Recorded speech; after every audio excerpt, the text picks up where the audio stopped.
covered. So good morning, good morning, good morning. Good morning and welcome to Citizen AY, the platform where we speak truth to power.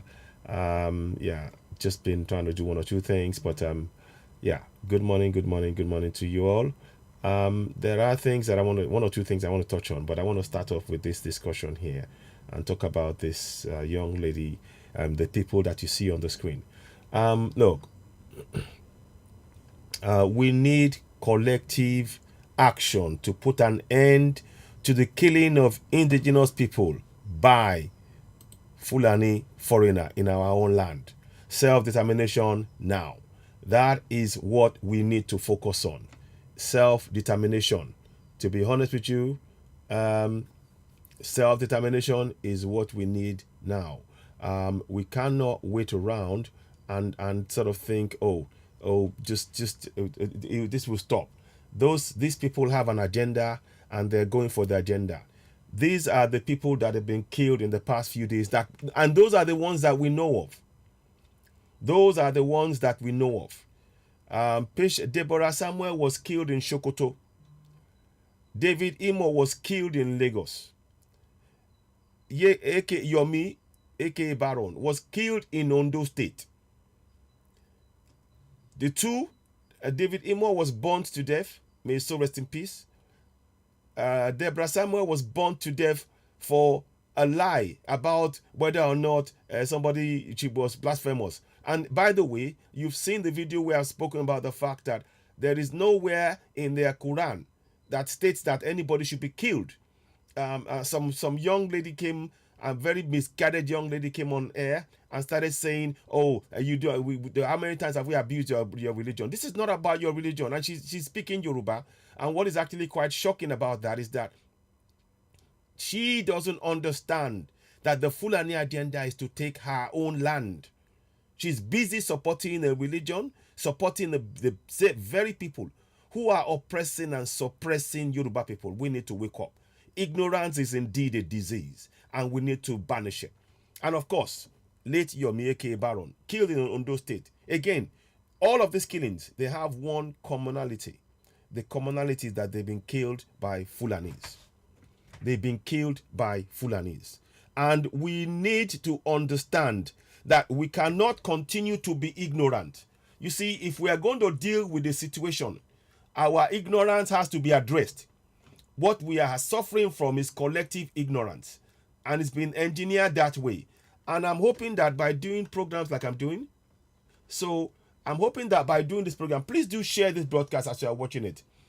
So we have to collectively wake up from our collective ignorance. Again, I'm showing you the pictures of people here, this is what I am trying to look at. I'm trying to make sure that you understand where things are really, really bad. Look, we've been told lies after lies after lies after lies by those in governance. And the result of the lie is what you see before you now. Please, if you're watching us on Citizen AY on YouTube, please go ahead and subscribe. And of course, you know what to do. Please do share the broadcast. We really appreciate your support. We do need your support in growing this platform. So please go ahead, share this broadcast. Help us grow it. Here's what you need to do as you're watching. Go ahead and click on subscribe to Citizen AY. So here's what you need to do. Go ahead, subscribe to Citizen AY, hit notification button, and then give us a thumbs up. Very, very important. So please, we need you to do that as you're watching us. It is of immense importance, and we're grateful for your support.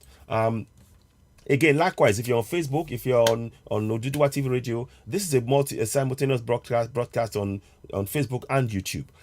What we'd also urge you all to do is to go ahead and subscribe to Citizen AY on YouTube. And also, you can also become a member of Citizen AY. Particularly, we're looking at, and we're going to shortly be explaining more about that a little bit as well. There's a group that we have called the Citizen AY Constitutional Awareness Action Group. In that group, we've been doing some discussions, and we are certainly going to go live on that and be doing some live discussions that will involve all people from Middle Belt, from Yoruba land, from Biafra or Igbo land, and all of us. I encourage us to get involved. And the simple central thing that we need to address there is, again, the issue of the ignorance, or the collective ignorance that we're suffering from. The ignorance that we're suffering from what has led to the death of late Yomi, aka Baron, late Deborah Samuel, studying, and late David Imo, a sound engineer. Our collective ignorance. Now, this has been designed, deliberately designed by those in governance to ensure that we are ignorant to what is being done to kill us. And we are being given different solutions. You see what we are faced with. They are placing different solutions to different groups to make us believe that, oh, if we do that, oh, so if you're a Muslim, oh, you know, if you pray to God, if you pray to Allah, and you fast and everything else, you will be safe. If you're a Christian, if you pray to Jesus, if you're very, very Christian, like, you'll be fine. You know, if you are, you know, whatever profession you're in, if you face that profession, you will be fine. But the commonality of what is happening to whether you are Christian, whether you are Muslim, whether you are even spiritual local, what is the commonality is that the Middle Belt people, the Biafrans, the Oduduwa people, we are all collectively being killed on a regular basis. And that is what I want us all to really address. And that is why the simple and the most important thing for us to do is how to set up a plan as to how we go about waking us up collectively as Middle Beltans, as Igbos, as Yorubas. You know, this is like, you know, this is the fraud that we have been lied to, that they sold to us, that have made us believe that we are one nation. The same people who are telling you to believe in one Nigeria are the same people who are telling Fulanese across the whole of West Africa to come into our nation and take our land. And they use 80%. Look, 80% of the money they're going to give to the foreigners comes from our funds. The money that's supposed to be used to build our roads, our schools, our bridges, our hospitals. And they are breezing out telling us, oh, Kano now said, oh, they've lost control. They are concerned. They're going to speak to the federal government. This is all lies. These are all lies. What they are doing is one thing, and we need to be very, very conscious of it. They are about taking our land. So our job right now collectively, it's not about shouting and just saying, oh, this one is not that, you know, fighting each other. We are facing an existential threat. That's why I said, look at the words at the top of the page. It says, and you why not see? I'll make that smaller. Can I make it smaller? I'm going to just make that slightly smaller so you can read it yourself. Sorry about this. Let me just make that smaller. I want you to see it, so that's why I wanted to show you this. Now, okay. So it says at the top of the page, we need collective action to put an end to the killing of indigenous people by Fulani foreigner in our own land. Self-determination now. So our people, you see, for you to be able to make a decision about something, for you to be able to speak up and to be able to stand up for something, you need to understand exactly what it is about. Now, if you are going around believing in one Nigeria, and as they told you, you see, what they are very good at doing is that they come and talk on TV. Oh, we restore calm. And for the next 24 hours, nobody should be killed. And you know, the governor of Sokoto State came up and spoke, and all of this stuff, and they make you believe that they are really sincere. It is all a lie. We are all suffering from collective ignorance. The ignorance of the fact that the agenda of the Fulani government is to occupy our land. And what we need to do is to join forces together collectively. Now is the time, not the time for squabble. Now is the time to unite as Middle Beltans, as Igbos, as Chekiris, as whatever you want to call yourself. As long as you're from the Middle Belt to the south, our unity is sacrosanct now. These young people killed.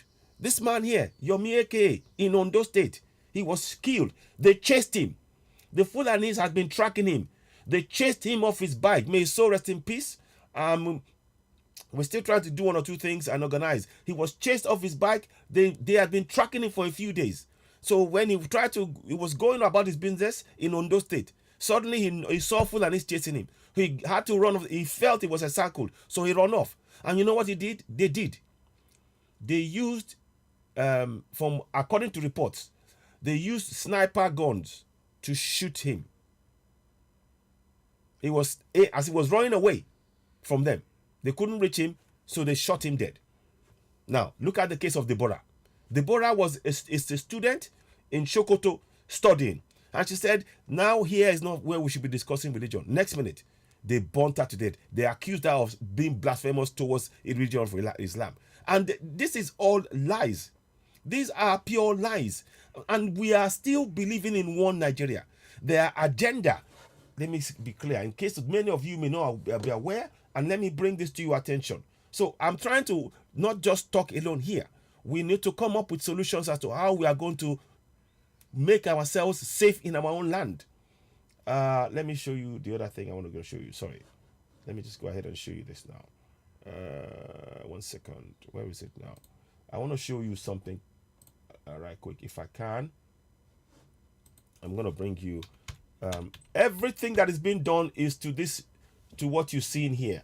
And until we all address and make sure we understand that, until we address that and really understand what is going on, we're playing, we're not really addressing the issue.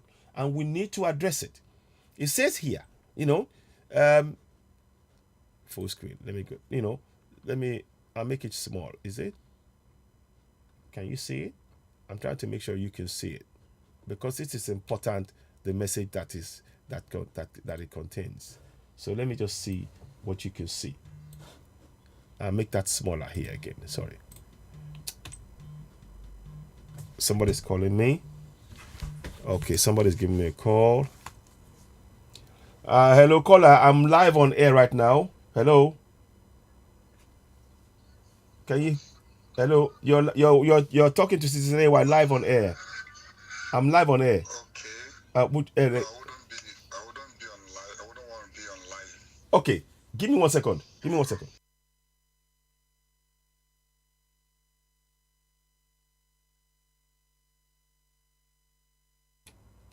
Okay. So, hello. So now, what I'm trying to say, somebody called, but they will call me later on. So, but I wasn't prepared to take the call now, but I wanted to just talk about this. So now, look, this is their agenda. And it is time we wake up to this, please, my people. This is their agenda. Sorry. This is their agenda. I'll come back to that one.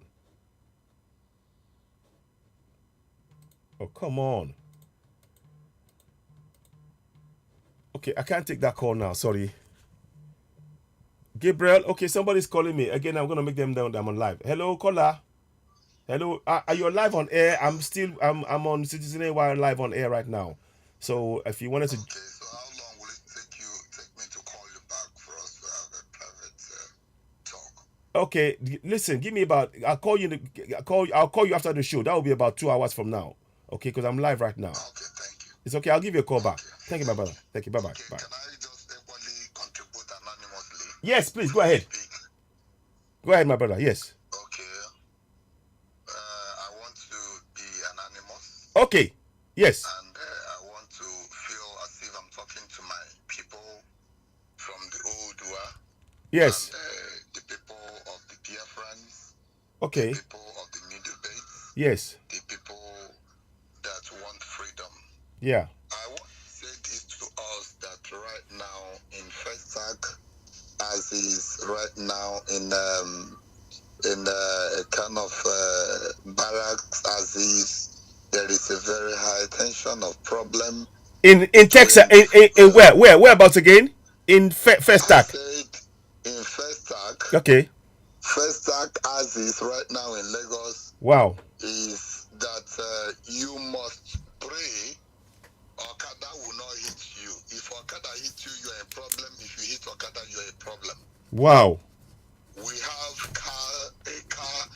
the one that happened just last week. We are managing the person to survive. The person that was 3rd Avenue before Nazareth School.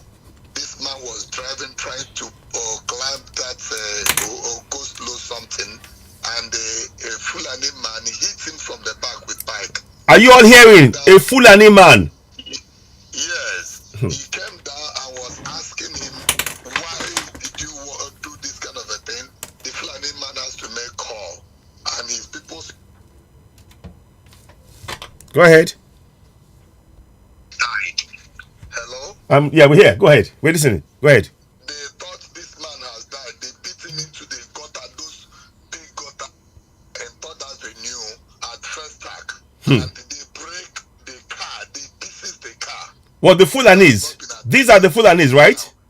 The man is still unconscious in the hospital right now as I'm talking to you.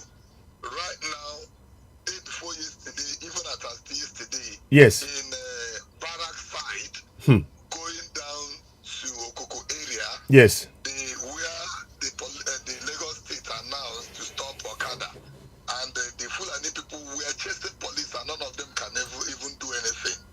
And yes, I saw the video. I'm going to play the video of that again, where they couldn't do anything. You're right. Yes, go ahead. Yes, and these Fulani people has a number outnumbers the people in First Tag presently now, because in what? 7th Avenue, yes, they have outnumbered the people in First Tag. Hello? Hey, I'm go ahead. We're listening. Go ahead. In 7th Avenue, 73 Road to be precise. 7th Avenue. 73 Road in First Tag. The whole atmosphere, go inside, is Fulani village. Goodness me. The crowd there you cannot count them. So it's all Fulanis now. Sir? It's all Fulanis on the 7th. It's all Fulanis dominated houses. The Okada there are more than 5,000. What? I'm not talking of what you think of, because last 2 months they attacked police. Yeah. One police vehicle, and there was a riot. They defeated the police people. Yeah. The police people reinforced people from Alausa, and nothing has been done. But the crowd of the Fulanis has multiplied. Do you know something? I need to ask. Did the police carry gun when they were doing this? Yes, police carry gun, but these guys are having more sophisticated guns than You the see? police. Are afraid of. My gosh. The Fulanis are having more sophisticated arms Than the police. Can you guys hear? Can you guys hear? Take any Fulani man to the police station, you are just wasting your time. You see? Be the one to replace him. Exactly. So, hey. I am afraid and will wish to beg our Oldua people. Yes. That it's time for us to stand up. It's time for the youth to take back their land. Thank you. It's time for the people to take back their yes. land. If Igbos are a problem to Fulanis, to Oduas not to have their peace, they should tell the Igbos to go.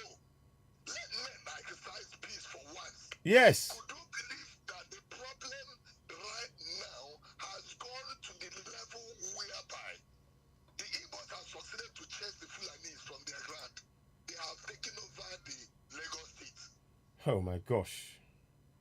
They have taken over Lagos State, and they are too aware that nobody can do anything. And any moment from now, do you know that they are within their network is so powerful that within 10 minutes they will surround the place. Nothing less than thousands of them will gather.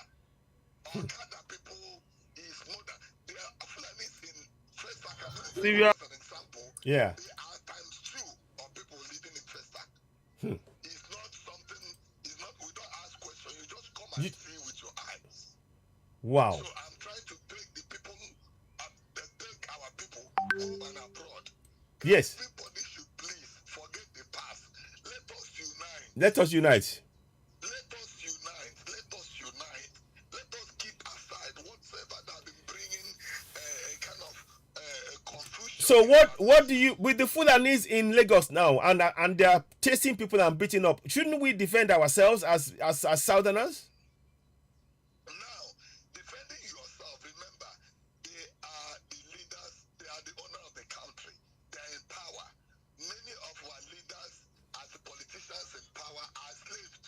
So whatever you do, even in trying to defend yourself, that of Lekki, who is talking about it again?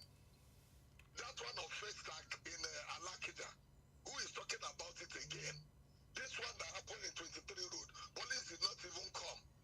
Those activities going on, you dare not put mouth, because they are in police station in Festac. They are the most ranked person there. Before they arrive, our call will come from Abuja.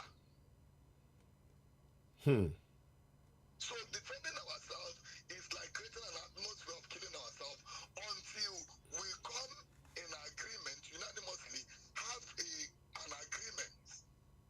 Forget about what our forefather would have done by disappointing us. This new generation can do something better than all these things. Wow. So in your opinion now, we should go, so you need to, we should, what you're suggesting that we should what? Have a roundtable talk with the very people who are oppressing us? I'm just trying to understand. Now my advice is security matter is not discussed on the air. Yeah. That's the reason why I said I'm going to call you. Yeah, that's fine. That's fine. No, I understand, but I'm just trying to say, in the meantime, I understand that, and we will have that discussion, my brother. I understand that, but of course, it's the message that we send that is very important. One thing, if obviously, I mean, you've seen the video where Bala Muhammad said that all Fulanis from West Africa, they are welcome to come to Nigeria, and the government. He said the government are giving 80% funding to house them, to take them into our country using our own money, and they are giving them land. Each of the states that bring them in, they take land from the people there and they give to the Fulanis. In that view, Well, that one can only now happen at the west, because at the eastern part of the nation, nobody, even if they dream it, if they wake up, they will go and take malaria medicine because they know it's malaria that disturbs them.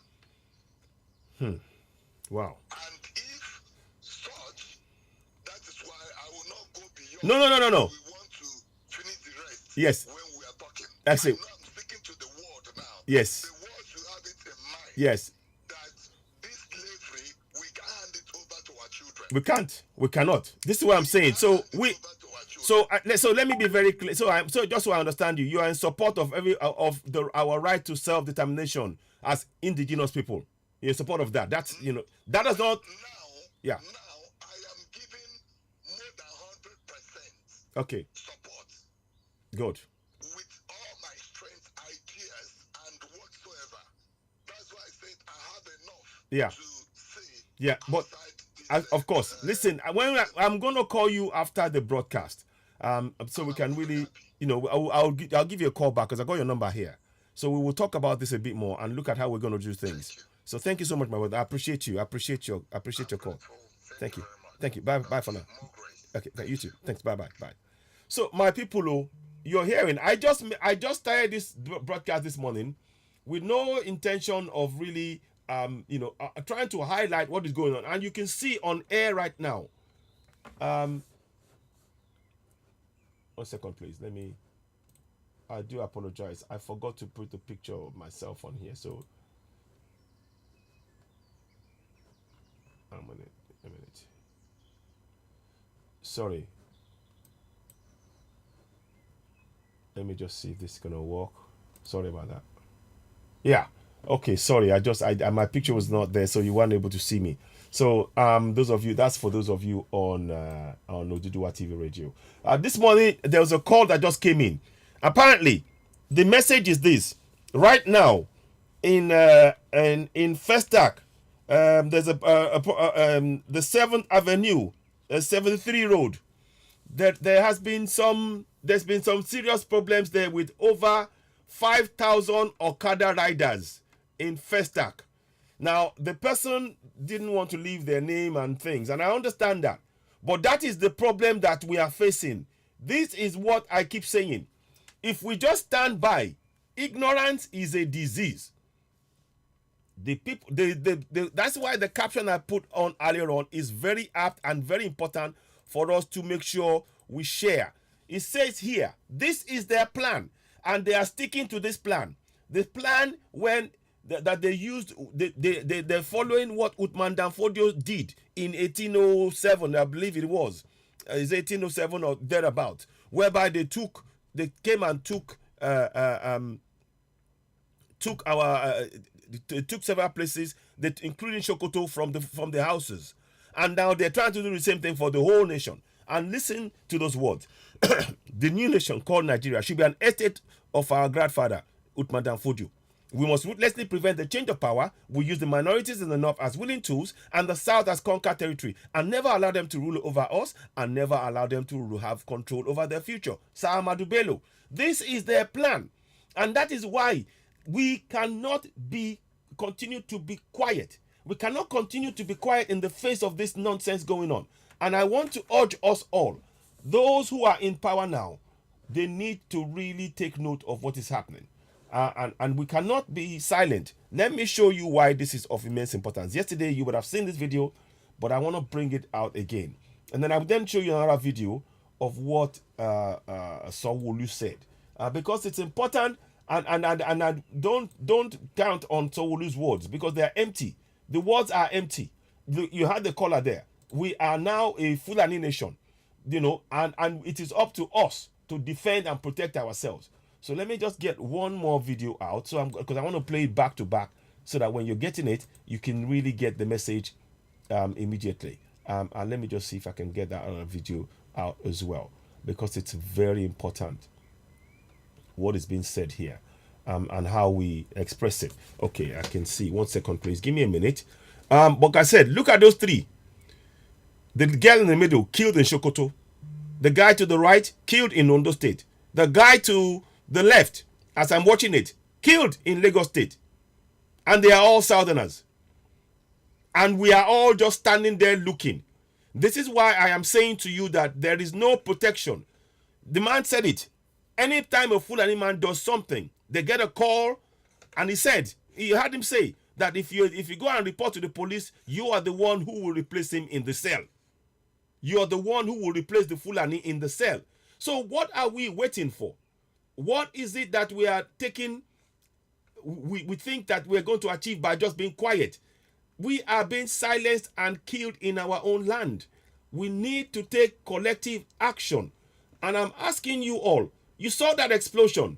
Also, that's another thing I'm going to play. I'm going to play a video about the explosion, whereby they talked about the fact that what they were calling an explosion, there's a guy who said it. It was on a rise, and I will play that again. He talked about the fact that no, it was not an explosion, it was a bomb. And they said it was dead, and that he said they should quote him as he's saying it. These are realities that all too often that we are ignoring, and we can't continue to go on like this. We can't. This is the future of the coming. What future are we living for the coming generation if we are silent in the face of this blatant aggression? What future are we living for them? What future are we living for them? So I am bringing this to our attention collectively, that our steps that we need to take now is to set up vigilante groups in our areas. You have the right to self-determination. You have the right to life. That is a God-given right. Nobody has the right to take your life, and you need to defend that life with everything that you have. How can it be okay to have 5,000 Okada riders in Festac area, all Fulanis? How can this be allowed? How can this be okay? And these young people that you see here, lives taken. They've got families. This young man, David Imo, was not even the one on the Okada, yet they took his life. This young lady was going about studying her studies and saying, let's focus on the studies. And they turned it into blasphemy, which again, I've played a video that conclusively shows that Islam does not permit anybody to take somebody else's life for abusing Muhammad. Because indeed, Muhammad supports, and he actually, he says, just walk away from that area. That's the exact the quote word for word. I will play that video again in due course. But I want you to watch this one first. Let me do this. Let me do this first. I want to make sure. Have I got that video? I want to make sure if I haven't got it so that you can share. I will play it. I don't want to just talk again. I don't want to just talk alone. And we are being sold down the river by our own leaders, by our own southern leaders, because they are telling us they got money. And this is not about money. This is about our lives. This is not about money. This is about our lives as citizens in that contraption called Nigeria. And we need to It break was away a from, suicide bomber that came, and I want you to contraption, pass this because we are information being oppressed and across suppressed on a the daily way basis. I'm telling you now. The It was not picture, gas it speaks explosion. volumes. These It are was a our suicide bomber. We future saw him. being taken away. So that is a Cannot be silent fact. anymore. We are ignorant of the fact that that constitution is a fraud, and that is why we are bringing this to your attention. We need each and every one of us to be involved in this process, to take this head to take this on head on. David, a sound engineer, he wasn't even the Okada rider. He was. They killed. They looked for somebody to kill, and they know that nobody is going to, because the police will not do anything if they kill, so they kill at will. Do you understand what I'm saying? They kill at will because they know that the police, the army, all of them, they are. You heard the caller said it. He said the Fulanis, they have more firepower than the police. They have more firepower than the police. Now, let me do something whilst I am just as I'm in the middle of all of this. I wanted to just get you. Now, let me play. I'm going to play one video. I'll play one after the other. This is the video of what happened yesterday, where the police were running away from the Fulani. Now, who is the security force? Is it the police or the Fulanis? They were running away, as we now understand, because the Fulanis had more firepower than the police. Now, listen, watch it. Sorry about this. 1 second. And let's just adjust something here quickly. So now, let's watch this now. Syria and Nigeria police hide. Oh, 1 second, please. Syria and Nigeria police hide, they run. See how where they pursue them. Yeah, sorry about that. Let's do that again. Now, watch this. Sorry about that. Syria and Nigeria police hide. See? Syria and Nigeria police They are hiding from the Fulanis. You see? where they pursue them. See how where they pursue them. See crowd. See crowd of Aboki. See Nigeria police, they run. See Nigeria police, they shoot, they run. Aboki, they pursue them. See Nigeria, they run. Nigeria police. See them, they run, they shoot. See Aboki, where they pursue them. See Aboki. See Aboki, where they pursue them, they come. See road. Everywhere. See road. See road. Everywhere. No road. Everywhere. Nigeria police, they shoot gun, they run. See? See Nigeria police, they shoot gun, they run. Aboki, they pursue them, they come. See where they pursue Nigeria police reach. See Nigeria police, they run. See Aboki, they pursue them, they come. You see? Aboki hold stick, Nigeria hold gun. Nigeria police hold gun. See Aboki. Aboki hold stick, Nigeria police hold gun. See that they run, they run. See that they run. Nigeria police, they run. Nigeria, they run. Those are the ones, those are the Fulanis that believe in one Nigeria. And they are attacking the police. What does that tell you? That is your one Nigeria for you. They are telling you to support one Nigeria. That is your one Nigeria for you. Watch. See?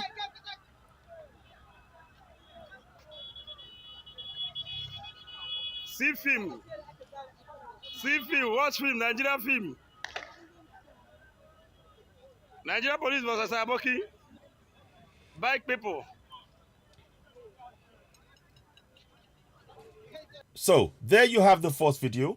Now, I'm going to play the next one. I want to play the next one. Again, keep in mind, these are Southerners, Middle Belters and Southerners that are being killed on a daily basis. Now, I'm going to play you, and we need to take action. It is time to understand that the Constitution as it stands is actually a threat to our lives. It is a threat to us as indigenous people. And we need to really understand that and use that as a basis upon which we now go for vigilante groups, self-determination by way of vigilante groups. The people that can create anything or build anything are the ones who are going to be who are alive in their own land, and we need to protect ourselves. We have the right. The police and the army, they are not there to protect you. They are there to ensure that the Fulanis get their way. Even if you go to you've heard the man say, if you go and complain to the police about what the Fulanis are doing, a call from Abuja will release them. You will be replacing them in jail. Now, let me show you the next video to see this share he gives. Now, this is a statement made by Sawolu. He made a statement. Listen to the statement, too. And I will then tell you what I think of that statement afterwards. Let's listen. The whole of Ikeja local government, the whole of Sule local government, the whole of Etiosa local government, the whole of mainland local government, the whole of Apapa local government, and the whole of Lagos Island local government. A total ban. A total ban. We're not, see, they are all clapping. The fools. Fools are clapping.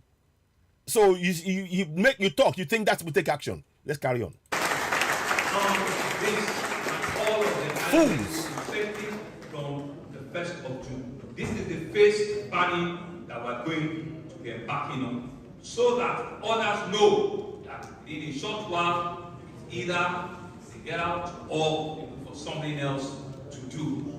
And from 1st of June, there are LCDs that are underneath them. We're going to publish them. We're going to list all of them, and so we're given the notice now, right, where you can begin to do your recce, begin to do, your strategy. From the 1st of June, please to want all of the Okada to be completely off this major road. Now, 1st of June, your governor is telling you 1st of June. What is happening right now today? Today, on the call, somebody called. Let me see if I can play that back to you live even. I'm going to try and endeavor to play back what the caller said to you live, if I can get to that video. He just called literally moments ago, and they said that right now as they speak, that in Festac, 7th Avenue, 73 Road, that there are close to 5,000 Okada riders. People are being killed by people are afraid to walk around. Because Fulanis are everywhere. How is he dealing with that problem? Can you see that announcement is empty? That announcement is empty.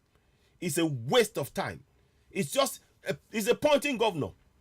Talking without no action.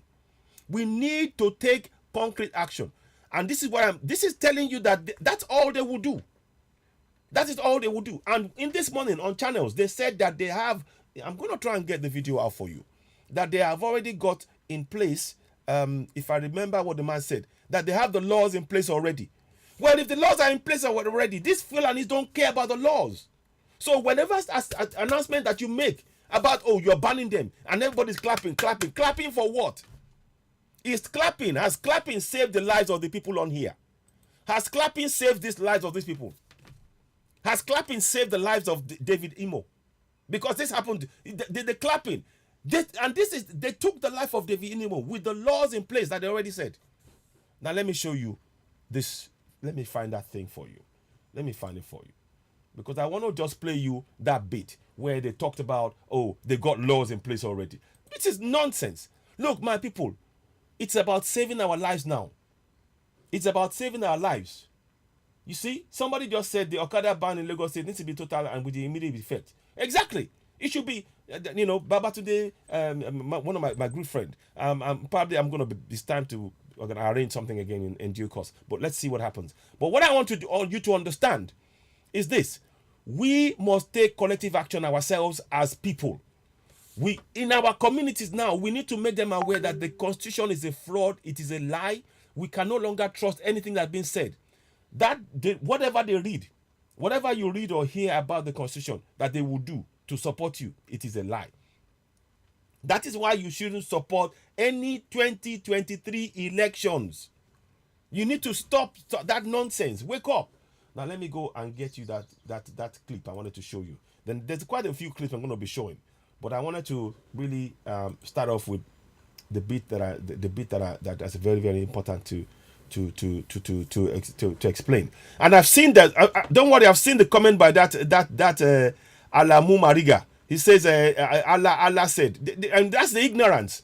You see, the people, anybody that can take a knife and go and kill somebody on the basis of what an imam said or what a malam said about their religion, and they will kill on the basis, they are displaying their ignorance. And that's what I'm saying, that ignorance is indeed a disease. So what this Malamu, what Adamu Mariga is saying, is the words he said is, no regret to what happened to Deborah. Whoever intends to do what Deborah did to Islam, same penalty will be imposed to him or her. So this man, he goes against that statement. I'm actually going to screenshot it. I'm screenshotting that statement now, because I'm going to highlight it. And let us make that man, let us make him famous, since he likes to come out and talk like that. So let's find a picture of this Adamu Mariga. Let us get it out. So let us go and because these are the kind of things that we shouldn't allow to be. We shouldn't be silent in the face of. Not anymore. This is totally unacceptable. They took a life of a young lady for no reason whatsoever, and somebody comes here and dares to gloat in the face of that kind of shocking. That is shocking, and it is beyond. I'm lost for words that they can even come on air to even make that kind of a statement. So let me see. Is Adamu Mariga? Is it called? Let me just find that. I want to. Adamu Mariga. Okay, let's find his name out, and let's do something right quick on that before I go to the next thing I was going to show you. So let's find him out. Yeah. Now, this is the man that, this is the page. This is the one that just spoke now. He wrote this. You see, Adamu Mariga. See? So they are watching us, obviously. You see? This is the face. Oh, this is Adamu Mariga. You see that? That's him there. That's Adamu Mariga. That is the one that has made this comment. And I'm going to show you, screenshot the comment to you. You're not going to get away with this. You're not going to get away with it. So let's make sure that you want to talk. And I will then this is the ignorance of this man. And I will show it. We need to show that ignorance. You're not going to get away with just coming on here and spreading hate and spreading ignorance and think that we are just going to let it go. We're not going to do that. Oh, no. No. You're not going to do that. So now let's do this now. So you will see it on the screen. Then play the video behind it. This is a teaching moment. This is the teaching moment that we need to expose. So this guy here, he's just stayed down on the screen. And that's fine. You want to do that? That's okay. You're expressing your freedom of speech. That's okay. But your freedom of speech, meaning that you take somebody's life. You're not. It's not even a freedom of speech. It's an ignorance. I should not. I'm not even going to dignify it with calling it a freedom of speech, because it's not a freedom of speech. That's a display of ignorance. Because his ignorance has resulted in taking the life of this young lady. So this is what he wrote. That's me there. That's him. So I'm trying to show you exactly what he wrote, so that we all know. This is exactly what he wrote. He says here, his words are. Let me make it smaller. I want you to see that bit. So I'll put his page in the background so you can see. So look, that's him. No regret on what happened to Deborah. Whoever intends to do what Deborah did to Islam, same penalty will be imposed to him, her. So I wrote, Islam does not permit you to take the life of anybody. I wrote that there. I'm sure, unfortunately, you can't see it. But this is the guy, Adamu. His name is Adamu. I'm just trying to show you. So that, this is what we need to do. That's his face there. I'm Adamu Mariga. You can see it up there. Adamu Mariga is his name. And we should go to his page. and actually make comments that, look, he's not allowed to, okay, he cannot, but anyway, we should try and leave comments to reject what he's saying. And I'm going to show you a video that actually exposes the lie of what he's saying. We need to confront these guys line by line, word for word, everything they do, that we expose their lies. Because you see, if we said it, they'll say, oh, we're just talking. But we need actual, and I'm going to bring the voice of the lady whose husband was killed. I will play that video of that again. I'm going to show this one. I'm going to download so you can see now. Islam prescribes. Let me just do this. So I want you to do this. This is sickening. For this man to be saying this, then I'm going to now. I will play you where Islam does not allow anybody to kill on behalf of, because of abusing. This is ignorance that we need to confront. And the ignorance that we need to confront as Southerners and Middle Belters is the ignorance of the fact that constitution is a fraud that's being used to oppress and suppress and kill us in our own land. So thank you for giving me this opportunity, Adamu Mariga, to educate you and the likes of you, that your religion that you practice, the Malams are telling you lies. Here you go. For you, for Mariga directly, here you go. We want you will learn one way or the other. You will learn, and this is shame on you to come on air, to come and glorify the death of this young lady, that her life was taken. You show no respect. This is the lady, may her soul rest in peace. And you have the guts to write what you wrote. You have the gall to write no regret of what happened to Deborah. Whoever intend to do what Deborah did to Islam, the same penalty will be imposed. This is horrifying. Now, listen to this.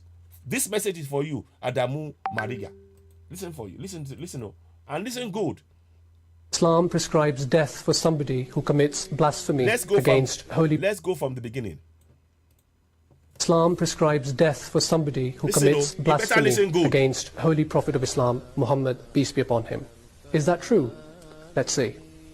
No, it's not true. You see? Islam condemns blasphemy. Are you listening, Mariga? You better listen well. That teaches because you're spewing to punish hate. Someone just because he insulted the Prophet of Islam, Muhammad sallallahu alaihi wasallam. The Quran teaches us that all prophets were mocked at. It says, and there came not to them a messenger, but they mocked at him. The Quran mentions that the Holy Prophet Muhammad, may peace and blessings of Allah be upon him, was insulted, but it does not say, punish those people. Rather, Allah said to him, and overlook their annoying talk, and put your trust in Allah. The Muslims are taught in the Holy Quran that if they hear people mocking the signs of God, then they should leave their company and not sit with them until they change the topic.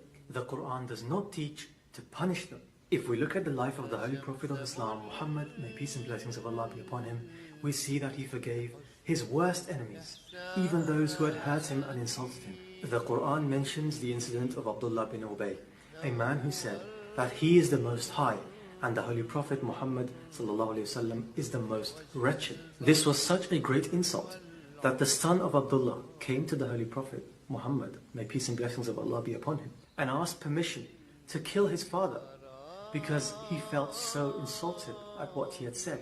The Prophet Muhammad ﷺ did not allow this. And Abdullah lived his life in peace until he passed away in the city of Medina. In fact, the Holy Prophet Muhammad, may peace and blessings of Allah be upon him, led his funeral prayer. This was how the Prophet himself treated those who insulted him. Okay, so if Islam does not allow any Muslim to punish anyone this one is for you who commits blasphemy against Islam or the Prophet of Islam, why is it that so many Muslims believe that blasphemy is punishable by death? Because some so-called Muslim scholars exploit the issue of blasphemy to control the masses who may not have adequate knowledge of Islam. So exactly. So the last point I said what I want to focus on. It says here, because some so-called Muslim scholars exploit the issue of blasphemy to control the masses, of which one is Adamu Mariga. You are being controlled by imams that are lying to you. They're using it. It's a control mechanism. You see, they're using it to control the masses, and you are one of the masses that they're using to control. You need to wake up. That is your ignorance. We are exposing your ignorance, Adamu Mariga. We are exposing it. Listen again. Listen to those. And I want to play it all for you. For you specifically, Adamu Mariga. Since you come on the platform and start spewing nonsense, we are going to expose it. And these are the things. This is what we need to understand. This is the message that those in government, the Fulani military government, they are still in control. This is the message that they are secretly spreading to use to take your land as Middle Beltans, as Igbos, as Yorubas. We need to wake up. They're using Islam as a tool to oppress, suppress, conquer in our land and take our land. And I want you to understand, look at the significance of that, of what is being said here. Just understand what I'm saying here, and think about the words. Like I said, they say the new nation called Nigeria should be an estate of our grandfather. Like I said, like I showed you moments ago. Let me bring that quote up. This one, that is very important to understand, that they're using Islam to achieve this horrendous plan of theirs. The new nation called Nigeria should be an estate of our great grandfather Uthman Dan Fodio. We must ruthlessly prevent the change of power. We use the minorities in the north as willing tools and the south as conquered territory, and never allow them to rule over us, and never allow them to have control over their future. Sir Ahmadu Bello, Parrot, October 12, 1960. That is the agenda. So when Adamu comes and starts saying, it starts talking the nonsense, Adamu Mariga starts coming and spewing the nonsense, you know that he he believes in the lies that is that are put next to him. He believes in the lies spewed by those who are proponents of this hate that Ahmadu Bello has put in place. And how dare the southern governors, the southerners, Yorubas, allowed to have Ahmadu Bello way for a person that sees your own territory as a conquered territory?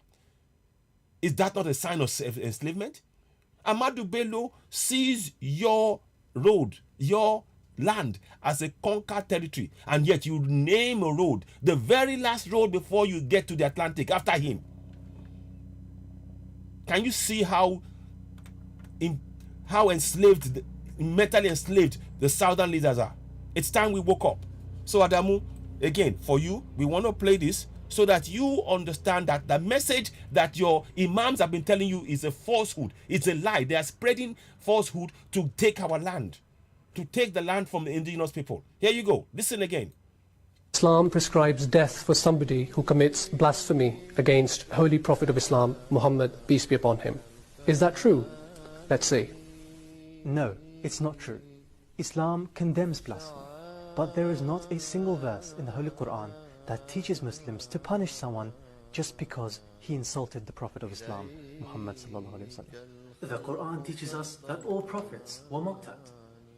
It says, and there came not to them a messenger, but they mocked at him. The Quran mentions that the Holy Prophet Muhammad, may peace and blessings of Allah be upon him, was insulted, but it does not say, punish those people. Rather, Allah said to him, and overlook their annoying talk, and put your trust in Allah. The Muslims are taught in the Holy Quran that if they hear people mocking the signs of God, then they should leave their company and not sit with them until they change the topic. The Quran does not teach to punish them. If we look at the life of the Holy Prophet of Islam, Muhammad, may peace and blessings of Allah be upon him, we see that he forgave his worst enemies, even those who had hurt him and insulted him. The Quran mentions the incident of Abdullah bin Ubay, a man who said that he is the most high and the Holy Prophet Muhammad ﷺ is the most wretched. This was such a great insult that the son of Abdullah came to the Holy Prophet Muhammad, may peace and blessings of Allah be upon him, and asked permission to kill his father because he felt so insulted at what he had said. The Prophet Muhammad ﷺ did not allow this, and Abdullah lived his life in peace until he passed away in the city of Medina. In fact, the Holy Prophet Muhammad, may peace and blessings of Allah be upon him, led his funeral prayer. This was how the Prophet himself treated those who insulted him. Okay, so if Islam does not allow any Muslims to punish anyone who commits blasphemy against Islam or the Prophet of Islam, why is it that so many Muslims believe that blasphemy is punishable by death? Because some so-called Muslim scholars exploit the issue of blasphemy to control the masses who may not have adequate knowledge of Islam. So, Adamu, if you are here, coming here and spewing the hate, believing that you're speaking truth, you are being controlled by those who are using your lack of knowledge, your ignorance, to control you. The action that you take, when you take a stone and you kill somebody, or you kill in the name of Allah, saying your name of your Allah, you're committing a unforgivable crime that the Most High will ask you when you go and meet your Maker. Because those who are telling you to kill, they know it's a lie. It doesn't say anywhere in the Quran for you to kill. You got the quotes there. They even say that Muhammad, as you call him, peace be upon him, as you say, if you want, whatever. He does not support the killing of people. So when you come on air and you come and you try and talk to people and you try and think, your religion does not give you any right. Just like this young lady also, I want to really make sure we expose this to this, and this, you see, the ignorance is what we need to address. The ignorance is in two ways. One, those who are carrying out the crimes against us, because they are being used as weapons to take our land. And those who are among us, who are believing in the religion, believing that religion says so as well, they are leaving themselves open to danger, such as this young lady here. Let me see that thing that she said, because it is, when I saw this video, I felt, no, this is something that we need to speak up about. I'm hoping I've got it still. Don't know if I've still got it. Let me just check. I'll check something. I may still have it, but let me just give me. So Adamu, we are putting your picture up so that people know what you've been up to. You're spewing hate. You're spewing division by the comments that you made there. And these are the kind of things that we need to address. And you are misinformed. Above all, you are actually misinformed. So we are trying to educate you. You see? We are trying to educate you so that you understand and know better. I may even, I don't know, I'm tempted. If it wasn't for time purposes, I would have, I'm probably going to be back later on at some point and do the program in Yoruba. I might even flip and do it in Yoruba as I speak right now. If time allows. Let's have a look at this. I want to just show you something because it is so important that, again, many people are on the mistaken belief that Allah, that they are allowed to kill. It is a lie. It's a falsehood. And those are the kind of things that is being used to achieve the hidden agenda of taking over our land.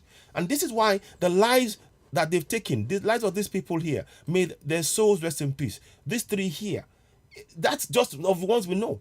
As we are speaking now, we're told that 5,000 bikes is in Festac, and people have been, some guys have been hit by Okada, and nobody complains because of this. Oh, this is horrifying. This is horrifying.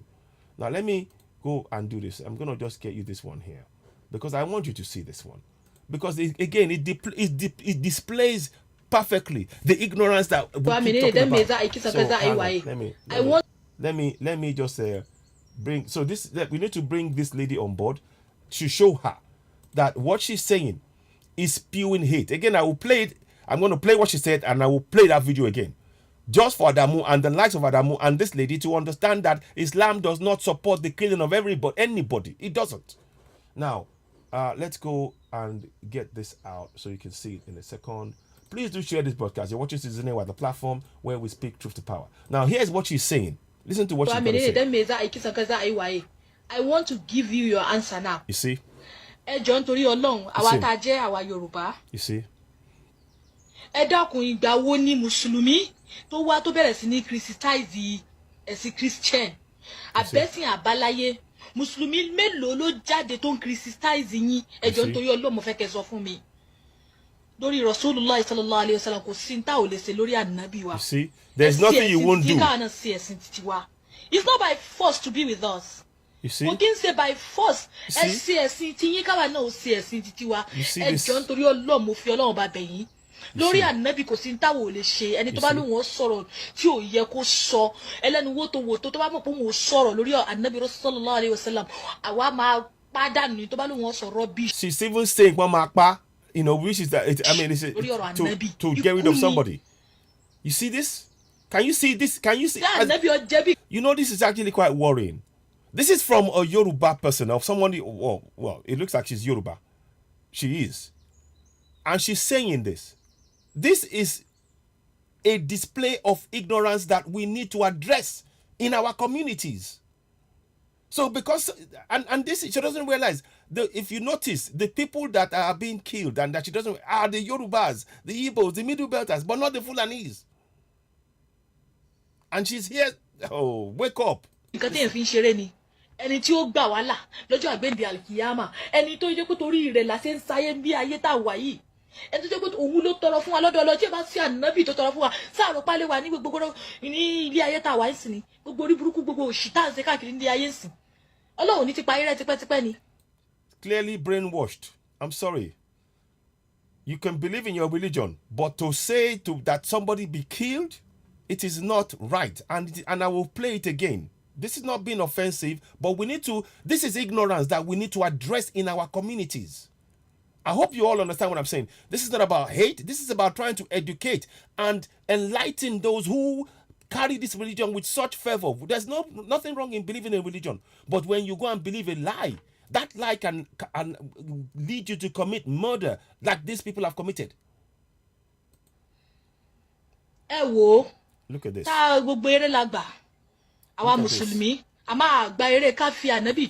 You see? Anybody tó bá fẹ́ sọ trash lórí ànábì, ikú ni. You see? Ọlọ́run ọba ló sọ bẹ́ẹ̀. No, Sharia Islam ni. He didn't.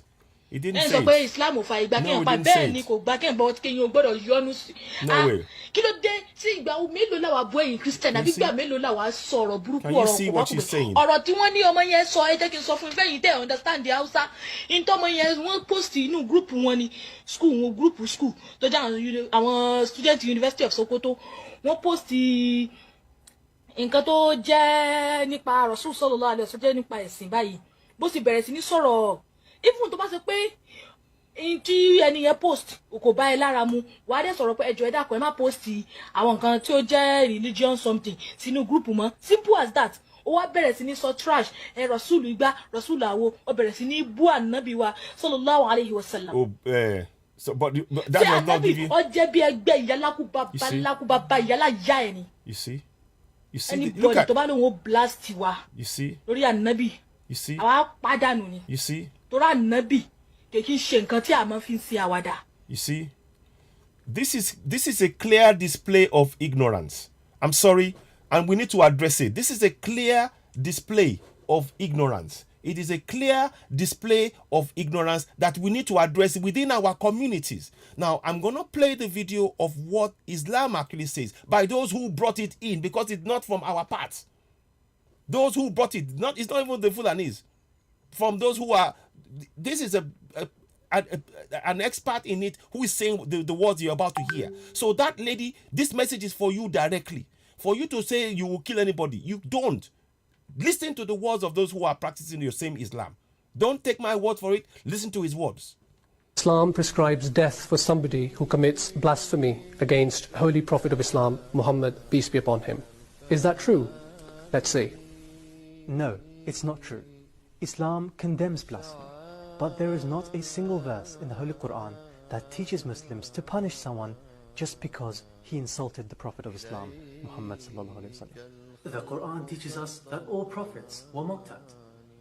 It says, and there came not to them a messenger, but they mocked at him. The Quran mentions that the Holy Prophet Muhammad, may peace and blessings of Allah be upon him, was insulted, but it does not say, punish those people. Rather, Allah said to him, and overlook their annoying talk, and put your trust in Allah. The Muslims are taught in the Holy Quran that if they hear people mocking the signs of God, then they should leave their company and not sit with them until they change the topic. The Quran does not teach to punish them. If we look at the life of the Holy Prophet of Islam, Muhammad, may peace and blessings of Allah be upon him, we see that he forgave his worst enemies, even those who had hurt him and insulted him. The Quran mentions the incident of Abdullah bin Ubay, a man who said that he is the most high and the Holy Prophet Muhammad is the most wretched. This was such a great insult that the son of Abdullah came to the Holy Prophet Muhammad, may peace and blessings of Allah be upon him, and asked permission to kill his father, because he felt so insulted at what he had said. The Prophet Muhammad ﷺ did not allow it. And Abdullah lived his life in peace until he passed away in the city of Medina. In fact, the Holy Prophet Muhammad, may peace and blessings of Allah be upon him, led his funeral prayer. This was how the Prophet himself treated those who insulted him. Okay, so if Islam does not allow any Muslims to punish anyone who commits blasphemy against Islam or the Prophet of Islam, why is it that so many Muslims believe that blasphemy is punishable by death? Because some so-called Muslim scholars exploit the issue of blasphemy to control the masses who may not have adequate knowledge of Islam. So, there you have it. So, for that woman and for Adamu, for the two of them, Islam does not allow you, permit you to take the life of anybody for abusing Muhammad or anybody. In fact, Islam says that you should just walk away from them, or move from that area. And when the man that insulted, even the son of the man who insulted Muhammad came to Muhammad and said, I want to take my father's life because I feel that he so insulted you. Muhammad said, no, don't take his life. And when his dad passed away many years after that, Muhammad was there at his final prayers before he was buried. So stop spewing hate. Stop using this. You're misguided. For you as a Yoruba woman to be believing in what they're saying, you need to understand that this is what is being used to take your land. This is what they're using, the religion to come and occupy your land. You need to wake up. So I hope people are aware of that information. I might play it again, but I just wanted to bring this to attention because at the end of it, the actions of those who are ignorant has led to the killing of these two here. Certainly this third guy as well. The actions, the ignorance of these people who are believing in religion, that the religion gives them the right to kill anybody, has resulted in the life of these people being taken. Fulanis are killing at will on our land. And we are just standing there talking. We need to be doing vigilante groups across our communities. That is what I'm really here about. At the end of the day, we need our community to be aware. You see, people are reluctant. Let me explain to you how ignorance works. You see, when you are ignorant, that ignorance will not allow you to make an informed decision. That ignorance will cloud your judgment. The same thing for those who still believe in that fraudulent 1999 constitution. You see, that 1999 constitution is clouding your judgment. So when we come and say we need to break up Nigeria, no, don't break Nigeria. We want Nigeria, on one Nigeria stand. They are killing your Middle Beltans, Biafrans, Yorubas every day. You're still staying in one Nigeria. That's because your judgment has been clouded. And that is why we are trying to empower you to know the truth. Once you know the truth, you can make an informed decision. And your decision is likely not to support one Nigeria when you know the facts. And that is what we are trying to bring to your attention. So when we do things like this is very important for you to take on board. To know that this, for example, the APC crooks. I don't know if it will let me show it. Okay. I thought I had it here. 1 second. Okay. I might be able to get that back. Let's have a look. But I'm going to try and let's go for something else actually. Okay. Yeah, there's something I'm going to bring to your attention now, right quick. Go back one step. Okay. Sorry about this. 1 second. I just want to it's important we really break this down, and we need to, our communities, you see, the government, they actually enjoy spreading that kind of hate. They know it's a lie, but they're not doing anything to stop it because it's a weapon that they're using to take our land. The people, I will show you a video where people went out and they were, many people. And this is why it is so important what I'm about to show you. That we need to we have to go our own separate ways. To be in all honesty, that's the only way to guarantee our future. To be honest, it's past discussion now. Please, whatever else that you want to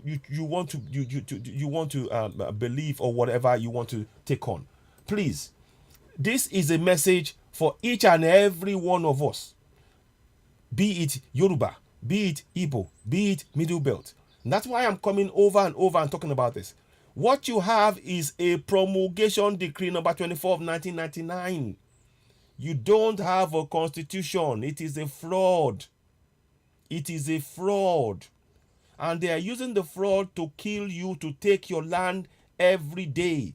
The only way to get out of this is to, number one, set up vigilante groups. When you set up vigilante groups, you can then, in your communities right now, and then once you have the community groups, vigilante groups, and you're protecting your lives, you can now go and organize a referendum in your community. In that community, you stand together. Once you make your declaration that you no longer want to be part of Nigeria because the constitution, they call the constitution, is a promulgation decree, a fraud. It is a fraud. You have every right to reject the fraud. This is a fraud. We have to collectively reject this fraud called 1999 Constitution. It is a fraud. The only way to reject it is to go for self-determination. You need to set up vigilante groups, protect your lives, and then organize the referendum in those communities as Middle Belt, as Biafrans, as Igbos, as you know, and everybody else in between. That's why I'm trying to impress upon us. What they are doing is a fraud. A massive fraud. Please wake up. This is not a joke. That's what it costs lives. The lies they've told has resulted in the lives of these ladies, this just young lady, and these two men being killed. Now let me get you that video, which I was going to show you. This thing. Mind you, that's Adamu there. Let me go and get the video out for you to show you what they did. Let me just go.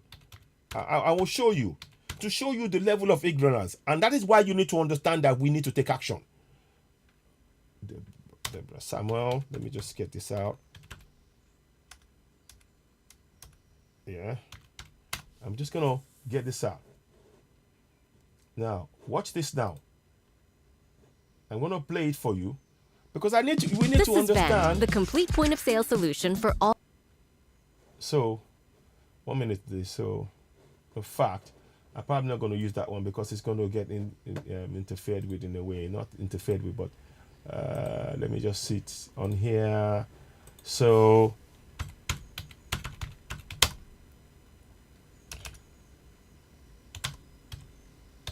one minute. So I wanted to. The thing that you watch in this system, the amount of people who have believed that lie, the amount of people that are. Now I'm going to show you now. Listen to this. I want you to watch this bit. You see, ignorance is very dangerous. Very dangerous. Now you will see the amount of people who believe in the lie that I just exposed, that Muhammad said they said they should kill somebody that is a blasphemous. Listen to it. Watch. Muslim youths in Sokoto State trooped out in their numbers earlier today in protest against those accusing them of resorting to violence. I want you to look at the amount of people that believe that Prophet Muhammad said they should kill. Just look. They are protesting. This look. So when you talk and say that ignorance doesn't matter, or it doesn't, and you come and you start talking and saying, oh, you believe in the lies told by the imams who are controlling your mind with lies, pure lies. It costs lives, such as it is here. The lives of these people. That man was born to death, believe you me. The lady, Deborah, was born to death. There are others have been born to death because of the lie. Now, let's watch it. Violence and jungle justice following the death of female student Deborah Samuel for alleged blasphemy. The youths are asking the state government as well as security agencies to release those arrested in connection with the killing. You see, to release those arrested in conjunction with the killing. But you are here talking about, and the nothing And that's because you believed in the lie. You see, ignorance has a price, a heavy price. And that is why we are trying to disabuse your mind, to wake you up. This is pure ignorance, to kill somebody because an imam said, oh, they abused Muhammad. You've heard it on this video, live. Nobody gave that edict or whatever you want to call it. The same thing that they're using, they're putting this, they're imposing the same lie on us with this fraudulent 1999 constitution, which is a promulgation decree. Oh, we decided that that's it. You're having this constitution and that is it. Without our say, you need a referendum. This is why we are calling out and coming out to do programs like this, to wake up our people. Ignorance is at a high, extremely high level in all our communities, and those who are in power are using that ignorance to divide, to ensure that they get their ultimate aim, which is to take our land. The non-indigenous people, the Fulanis, are using ignorance of their people to cause havoc, to kill those to whom the land belongs. The lives of the people who own the land means nothing to them because they want to take that land. And that religion is a perfect vehicle to achieve it. We need to wake up. Let's play on. I just wanted to just go back to the beginning again and look at the number of people that were standing there. Those are the youths, and they were saying they should release the man. Where's the referendum? Who gave them the power? So not referendum. Who gave them the power to demand the release of somebody that committed a crime? And then you tell us to believe in the constitution. They imposed Sharia law, 12 states, without our say-so as Southerners. And you tell us we are one Nigeria. My people, wake up. Wake up. Violence and jungle justice following the death of female student Deborah Samuel for alleged blasphemy. The youths are asking the state government as well as security agencies to release those arrested in connection with the killing. See, they're asking for those who did the killing to be released. So so her life means nothing. Deborah's life means nothing. But you believe in one Nigeria. And the same people who are telling you, they're the ones who are saying you must believe in one Nigeria. But her life means nothing in one Nigeria. Because they said she abused Allah. Can you see the double standards in this? Can't you see it? Ladies and gentlemen, our task now is one. Let's unite as Middle Belt, as Igbos, as Yorubas, as Isheki, as everything in between. All of us now, we need to stand together and separate from contraction Nigeria. It is a slave camp. They are trying to take our land. 5,000 Okadas in Lagos. Even though the Lagos state government said on the 4th of June, no, there should be no Okada. That's an empty statement. There's nothing backing that up. They are powerless. Those that you see, that you believe that have power in Lagos, they are powerless. The real power is in the Northerners' hands.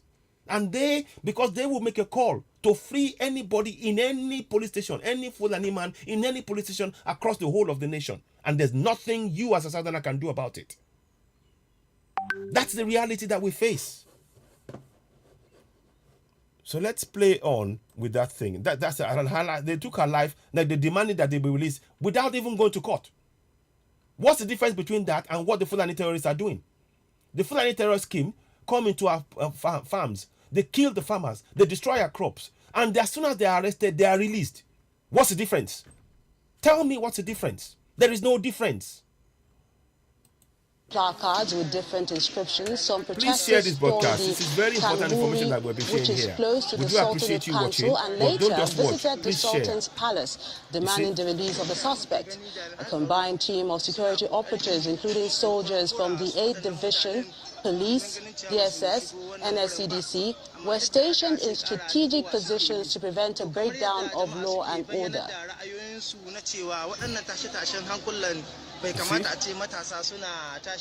See that? That's ignorance. You've just seen on here that it does not state anywhere in the Quran that blasphemy should result in the death of somebody. It doesn't say it. It's a pure lie. Pure 100% lie, backed by evidence.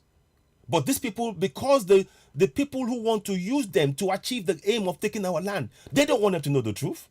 That is why we speak truth to power on Citizen AY, the platform where we speak truth to power. Please, if you haven't subscribed to us, go ahead and subscribe to Citizen AY on YouTube now. Here's what you need to do that. Let's give you a reminder.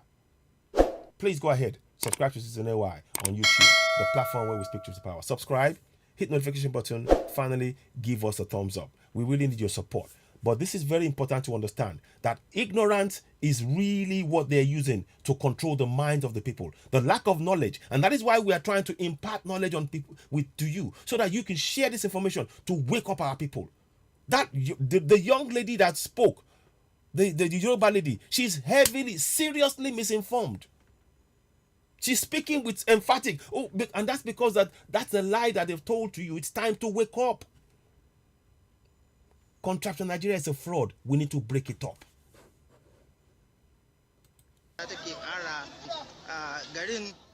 A 24-hour curfew is now in place within Sokoto metropolis to curb the civil unrest experienced in the state since the mob action at the Shehu Shagari College of Education. Some traders and other business owners suffered losses as hoodlums hijacked the protest and embarked on a looting spree. It also affected parts of St.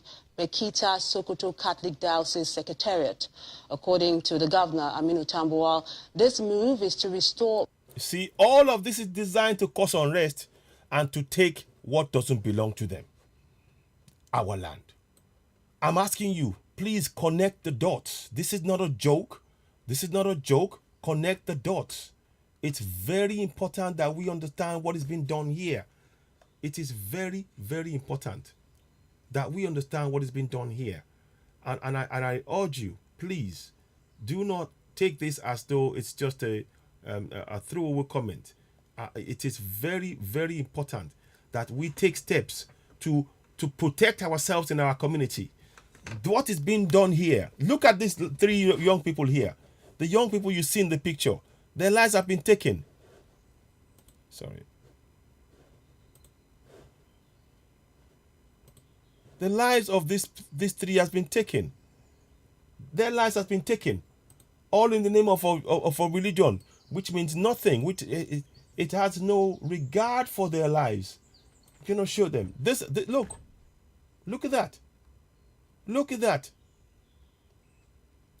And that's the coming generation. If we do not take collective action, if we are busy fighting ourselves as Igbos, as Yorubas, as Middle Belt, in the face of the oppression, barefaced oppression, 5,000 Okada riders in Festac as we speak. And people are afraid to walk around and do anything because the Okada riders are all Fulanis. And they know that if they go to the police station, they will be freed in minutes. And you tell us that we are Lagos state governors in control. They're not in control. Now, so let me so I just want to now. The other thing I wanted to touch on, I want to go into that a bit now. So Adamu is still there, and we're watching. So if he makes any comments, please, those of you on Facebook, if Adamu makes further comments, do let us know so we can, because we will challenge him. He needs to answer the question we asked. We've provided the evidence to him. He should come back to us and explain to us what that means. Unless he wants to, he doesn't care about the fact that the evidence that we place for him before him is something for him to make him change his way of thinking, his ignorance, because he has displayed ignorance and we're exposing it. So I hope that Adamu Mariga,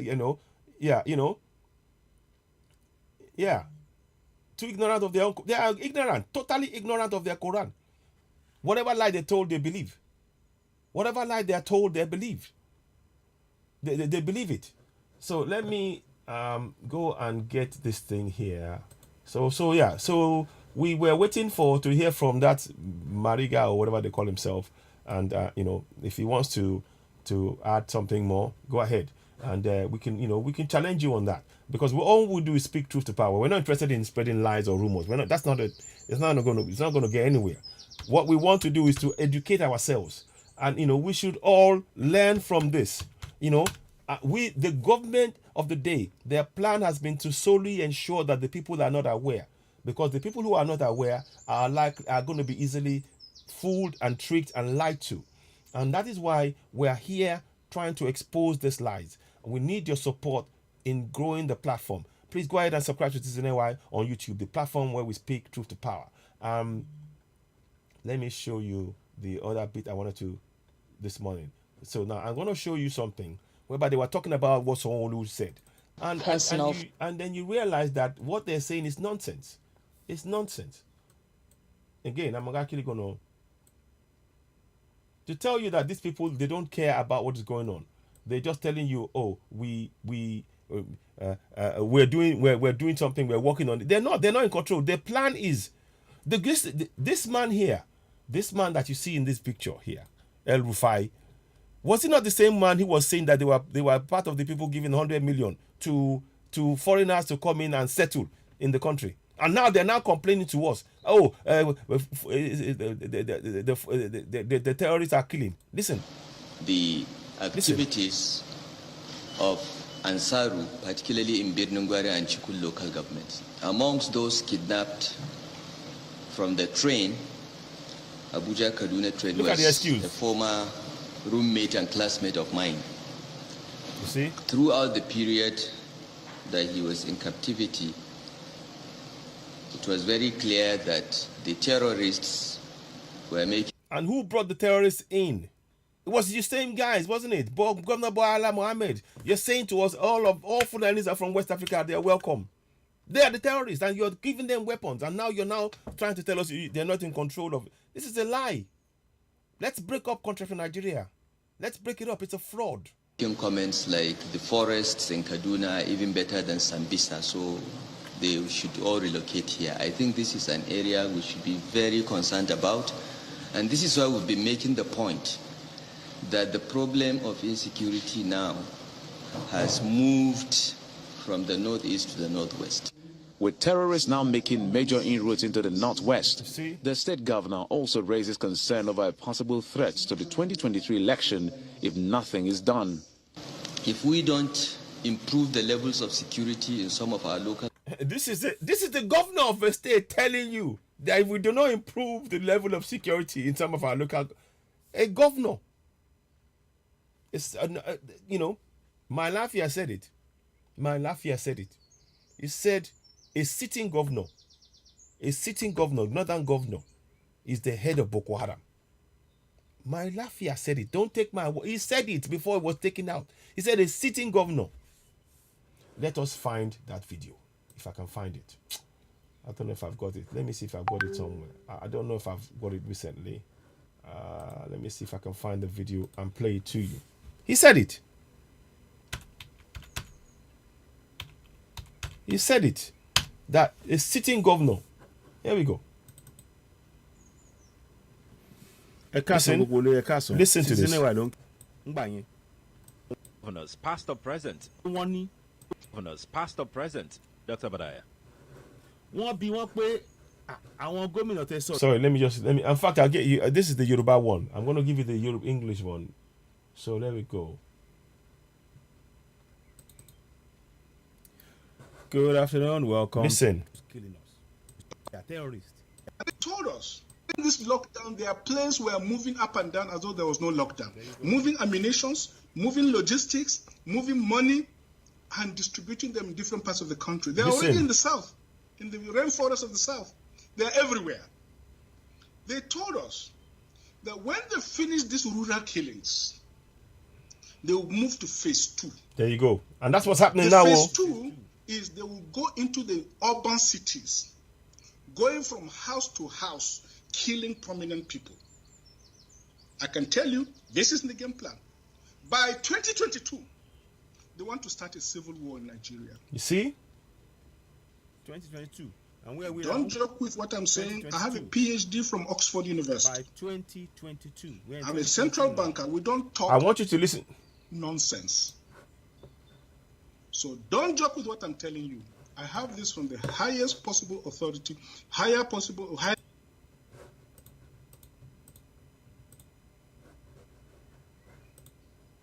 Sorry.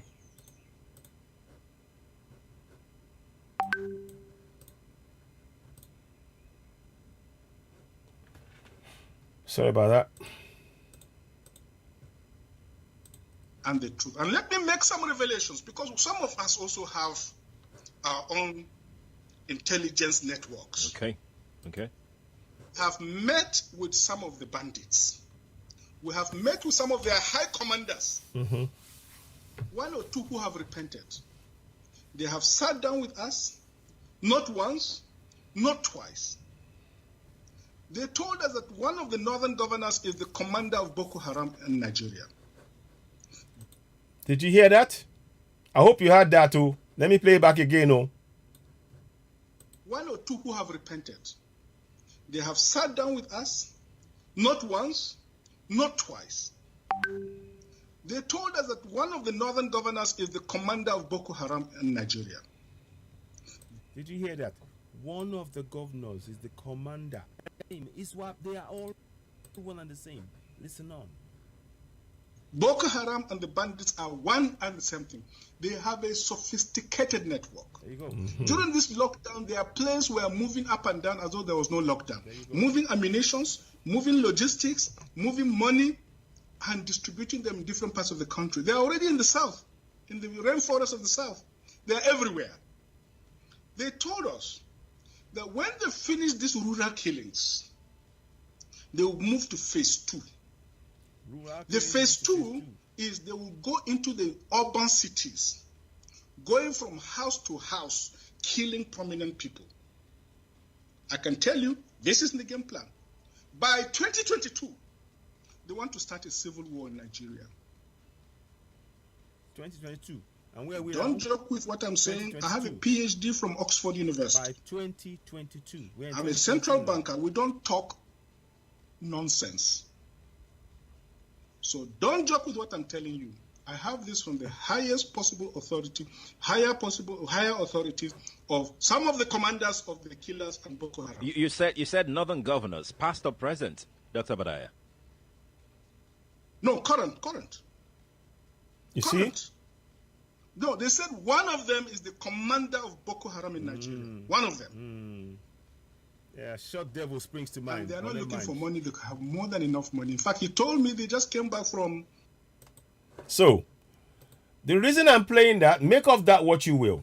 Make of that what you will. But let's listen on. So with that in mind, let's listen on.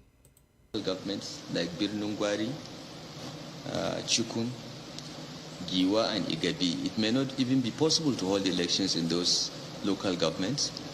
And if we cannot have elections in 4 to 6 local governments, I wonder whether it will be possible to have elections at all in Kaduna State. With this revelation by the Kaduna State government, arguably nothing is of greater priority at the moment beyond... Can you see that this is all a game plan? All of you aspirants, hey, I'm going to be the president. I want to be the president. Here you go. Here you go. Chew on that one. Chew on it too. Watch. Ensuring the security of lives and property, as about 60 people are still being held captive by terrorists from the March 28 Abuja-Kaduna train attack in Chikun local government area of the state. Are you sure that you will have 2023 elections? We don't want elections, by the way. Those of us who are going for self-determination, we've always said it. We are not interested in elections. We want to go for self-determination, and we'll maintain that, and we stand on that, because what we have in front of us is a fraud. It is a fraud, and we want to make sure that we continue to enlighten our people. Many of us are so ignorant, unfortunately, and that is because of the deliberate plan of the governance to keep us ignorant. When you are ignorant, you will not be able to stand up for your rights. That song says, get up, stand up for your right. Get up, stand up. Don't give up the fight. Get up, stand up. Stand up for your right. I get up, stand up. I don't give up the fight. That's what the song says. Bob Marley, may so rest in peace. That's what they see, the ignorance. When you are ignorant of what is being done to oppress you, you are even going to support them more in oppressing you, because you don't have that knowledge. And that's what we're trying to impart on our people, to wake you up, to make you understand that you are under oppression. We are under, suppression and oppression in our own land. Let's listen a little bit more to what they're saying here. Well, I'm sure that editors must have been spoiled for choice as to what line to start with in terms of taking a headliner from that particular briefing. But I'm sure you heard many of the dailies went with the fact that Ansaru and the Boko Haram terrorists have now found a home in the forest of Kaduna, northwest Nigeria. Well, we're going to be discussing the implications of this with Kabiru Adamu, who is a security risk management and intelligence solution consultant, and also the founder and managing director of Beacon Consulting Limited. You're welcome. You see, I hope you are looking at what I'm trying to get you to understand now is this. It's interesting. The same people who are in government who cannot provide who cannot protect your lives are the same ones who are professing they've been professing solutions all the time. Oh, they were. Do you remember this same government, 2006, 17, 18, 19, I believe, they've technically defeated Boko Haram. How's that going? But they are stronger than Boko Haram, ISWAP, Fulani headsmen, terrorists, all of them, bandits, whatever. They are terrorists. They've come back even stronger. They've stopped trains. They're shooting at they have shot at aircraft in the air. They've shot. Now they are going against police in Lagos. But you're telling us that everything is okay, and you're talking about 2023 elections. How do you see this? I don't know. Does this make any sense to you? The kind of nonsense that we're seeing. Does it make sense? Let's listen a little bit more. Welcome to Sunrise Early this morning. Then I'm going to forward it. Good morning. Good morning. I'm just wondering which one of the lines to start with. First and foremost, it's notable to note that quite a number of states are beginning to have the security briefs. Just this year, at the beginning of this year, we heard from the Niger state government giving a brief. It was not even the end of January yet. And over 200 people, I'm trying to bring out that, 220 people killed and 200 kidnapped in the first 17 days of January alone this year. Now we're getting another figure from the Kaduna state government talking about how over 300 people have been killed and 1,000 more kidnapped in Kaduna state alone. What exactly are we looking at here? What's going on?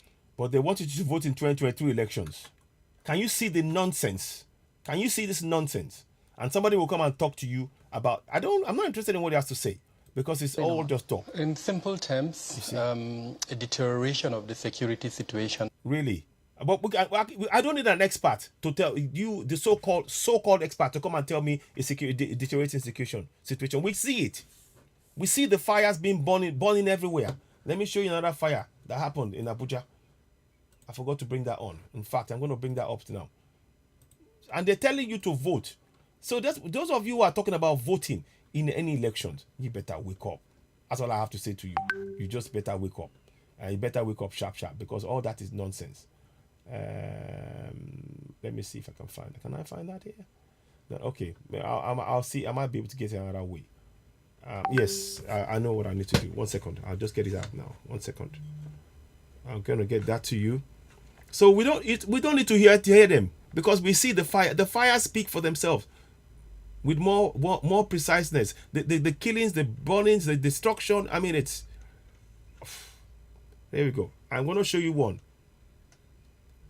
And listen to this. And this is why we are, when we say that it is time for us to go for self-determination, and you'll hear somebody say Biafra must come based on this, because they are destroying millions and millions that the government is not once with all this destruction. Have you noticed that the Nigerian government has not once said, okay, we are going to pay compensation because of the deliberate act of destruction by the terrorists? They haven't paid those who are, once it's gone, once your business is destroyed, there's no compensation scheme. None. But you still believe in one Nigeria. I don't understand. I don't understand that thinking. So I don't need to hear from the likes of this useless, whatever they call him, expert or whatever they want to call him. I'm not interested in it. It's just a talking shop. They don't have a solution. What they want is for you to believe in it long enough for them to do what they need to do, which is take your land. Time for us to wake up. Wake up. I hope you're all waking up. I hope you all are seeing what is going on. We need urgently to wake up. Now, the other one I was going to show you before this one comes up. Let me see. I want to show you this video. 1 second. Let me show you this one. Is that the one?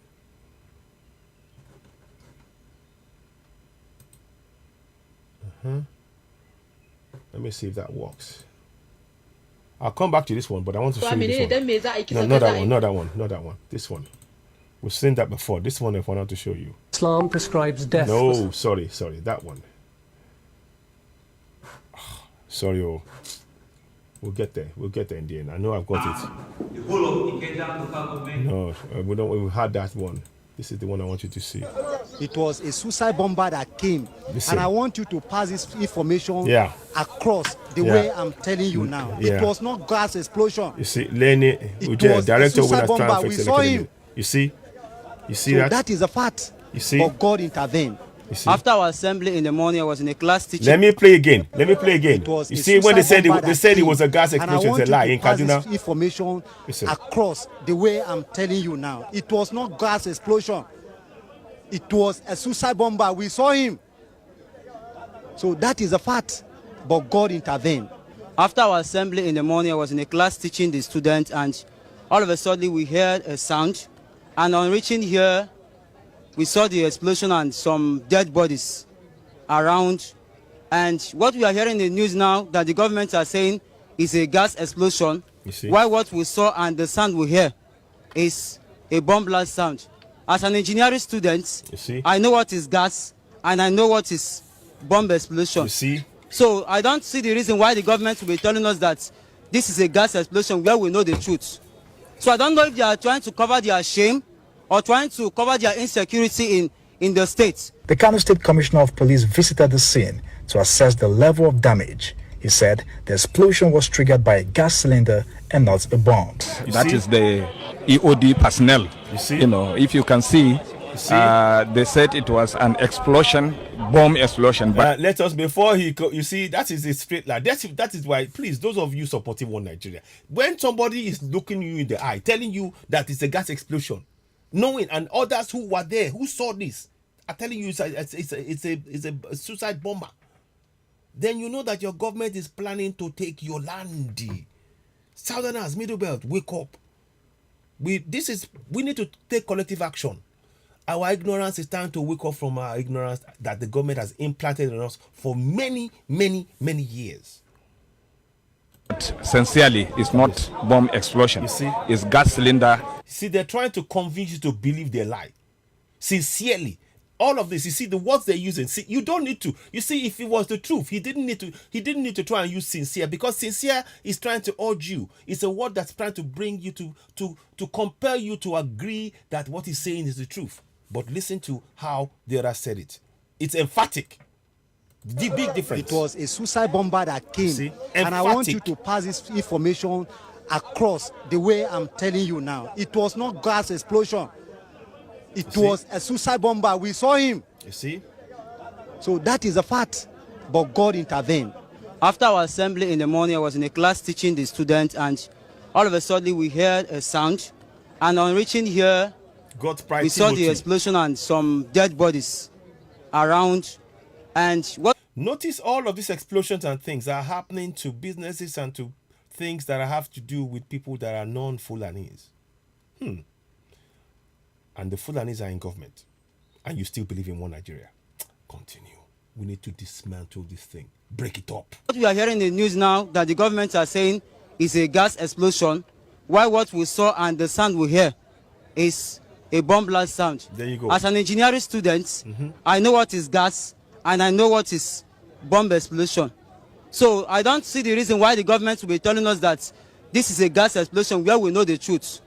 So I don't know if they are trying to cover their shame or trying to cover their insecurity in the state. The Kano State Commissioner of Police visited the scene to assess the level of damage. He said the explosion was triggered by a gas cylinder and not a bomb. That is the EOD personnel. If you can see, They said it was an explosion, bomb explosion, but sincerely, it's not bomb explosion. It's gas cylinder explosion. After concluding the search and rescue operation, the National Emergency Management Agency said that the 9 bodies have been deposited in the morgue at the Armed Forces Hospital, Kano State. NEMA officials insist that the blast was triggered by a gas explosion. Those people are not... You see, every time you are hearing the police, the NEMA officials, they are all in the plan together to take your land. Middle Beltans, Southerners, let us be very, very clear. The plan is to take our land. They are in, by August, like my Lafia said, the civil war would have started. This is to, they are setting everything up. They want our land. It is up to us now to stand together and push back against the foreigners who are intent on occupying our land. Experts. And there was EOD of the police department. That is the police section. Yeah, they made the investigations. And who controls the police? Is it not Fulani? Who controls the army? Fulani. Who controls NEMA? Fulani. Everything is Fulani. So wake up. My people, wake up. Please, I hope you're waking up all. Very important that we wake up. I urgently urge you. This is not a joke. This is, we need to, we've been surrounded. We've been surrounded in our own land. I hate to say it, but we've been surrounded in our own land. We have been surrounded in our own land. And I want you to, I want you to really take this on. Take this on as a definite thing that we need to take on urgently. And take the steps we need to take to protect ourselves. Our women, our children, our communities, they need our protection. They need us. And the only way that can happen is if we frankly confront this injustice, this impending war, not in war, this attempt to take our land, confront it collectively. We need to. Listen on, and I'll... Placed very well, and they found evidence that shows that it's a gas explosion. Because it's a welding shop. Are they debunking that place is a welding shop?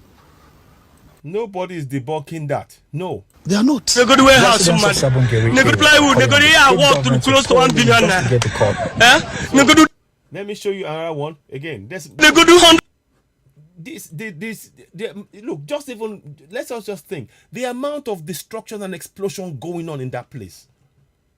That should tell us that we're not a nation anymore. It's disintegrating before our eyes. But they want us to believe in it long enough for them to take the whole thing over.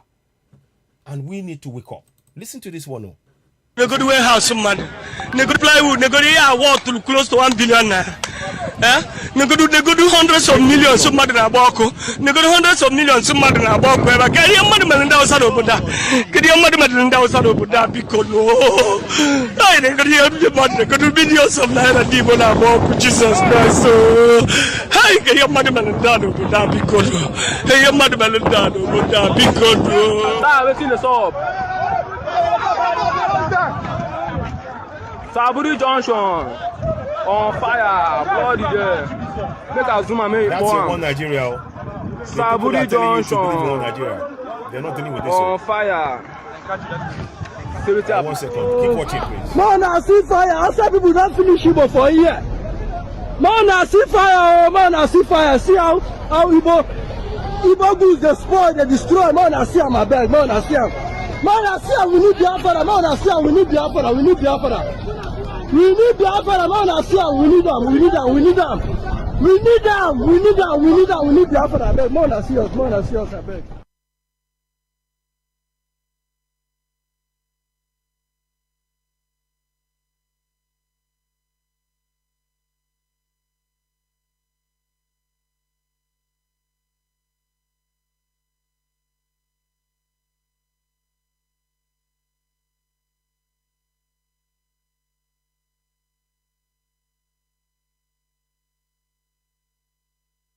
China bara hasa ya mela n'ime ahịa Abuja International Market eziokwu na akwụ ihe ka ịpụta taa eziokwu ndị mela ya alụ almost short ngwa hande mo kita block now. Ngwa hamad block kita highest. Do we go number 1 kan Yemen Abuja International the material the international markets. The international markets. Kan the Hausa ya tila ya nola gubata ne bisa moto ba moto ndo mado aku ya kata ba moto ndo mado aku ya kata wo mandai bulebu mo aba be hona da side nka bo one part kan ne telenu wanga me ngo have flood no na almost going to 50 million naira MDF da kan na bada kita ka moto mara kita bala ko ba moto mara bala ko kita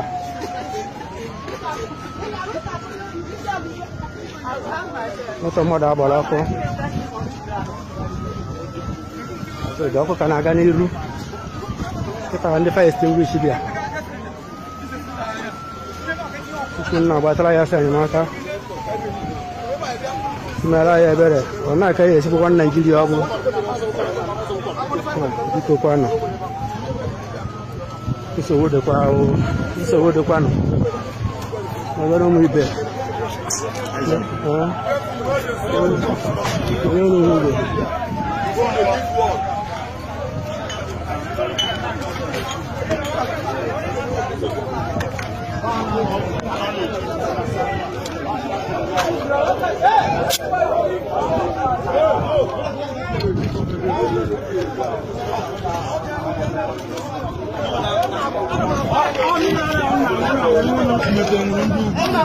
Bibi na agba ya na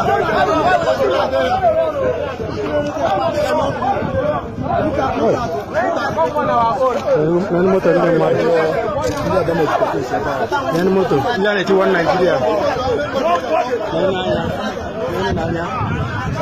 ya ba moto ndi kala ja ya ko ne ga anya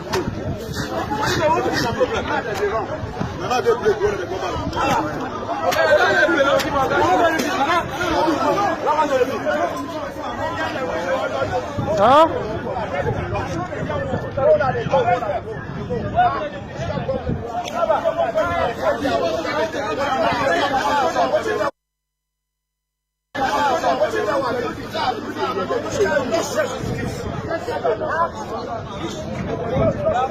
Eziokwu onye na-anya no ụmụ Igbo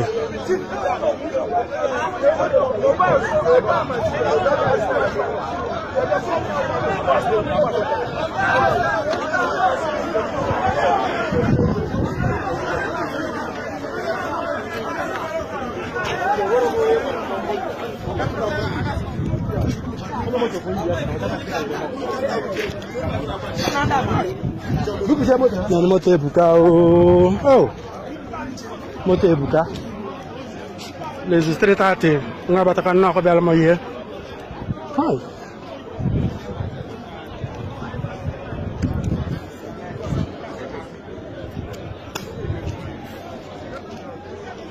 hai nani moto ebuka oh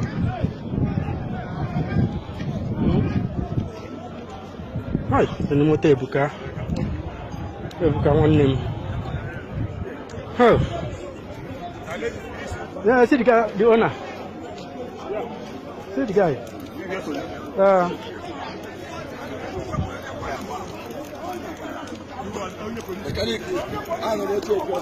Hi. Wow, chukunya boss tayo. Ebu.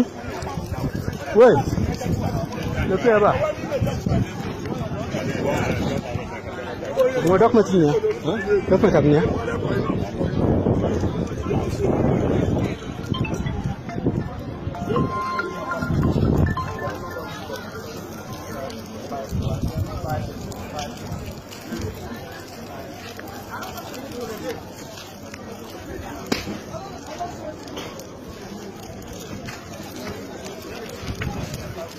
All of now they carry already more than the effect. You never know go so you are the road the motor am. Okay, Mazen. Thank you.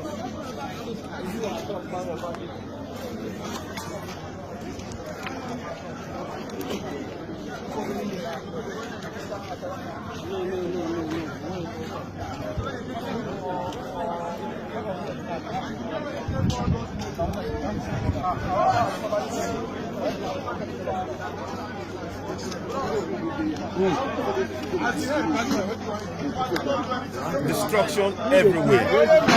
Everywhere.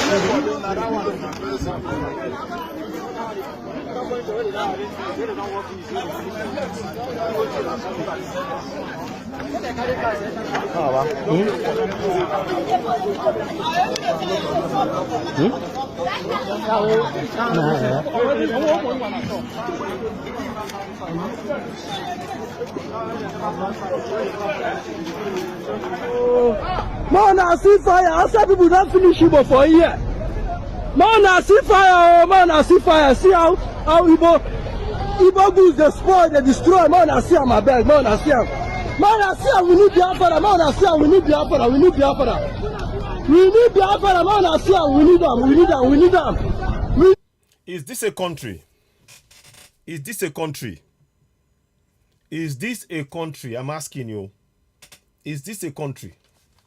Is this a country?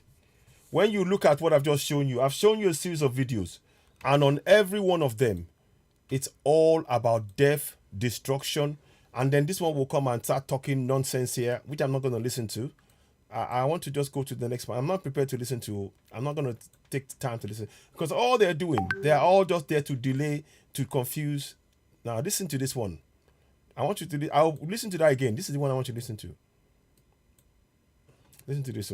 And you of Lagos Island local government. A total ban. Nonsense. A total ban. See the clerk. We're not interested in the clerk. Highways effective from the 1st of June. This is the first banning that we're going. We're not interested in face banning. Now listen. Throw some light on the issues. Thanks for joining us this morning. Thank you for having me. Clearly, it's not something that anyone is taking lightly. That backlash, and I'm almost certain that that's not the only report you have. Listen. Can you give us an inkling to how government is? You hear a shocking revelation, no? Listen, no. Well, before Mr. Bayide Sanwo-Olu, the governor, made the pronouncement he made, you could see from the footage that you showed that he had a meeting with all policemen, the DPOs, the area commanders, the commissioner of police. And so it was very well planned and strategic, because we expected that kind of backlash that you saw. But let me just assure you, it's something that the law enforcement agencies are used to. So they were not bothered in any way. And we were not bothered because we knew that there was going to be resistance. People love a kind of laissez-faire situation where you can do whatever you like at any point in time. And if the law enforcement agencies and the government, they come out to say, enough of this, we don't want this in Lagos, this is not the kind of thing that we want in Lagos. I mean, naturally, human beings will resist. Human beings resist change. They don't want something that will make them go away from their old ways. And so the kind of thing that we saw yesterday is not unexpected, it's not new, and it's not something that the law enforcement agencies cannot cope with.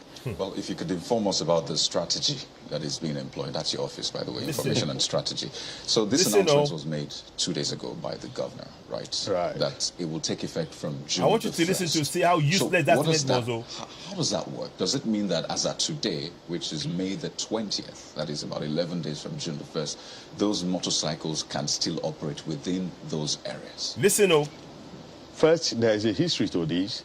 There is a law that says that those motorcycles cannot operate on major highways, major roads, and on bridges.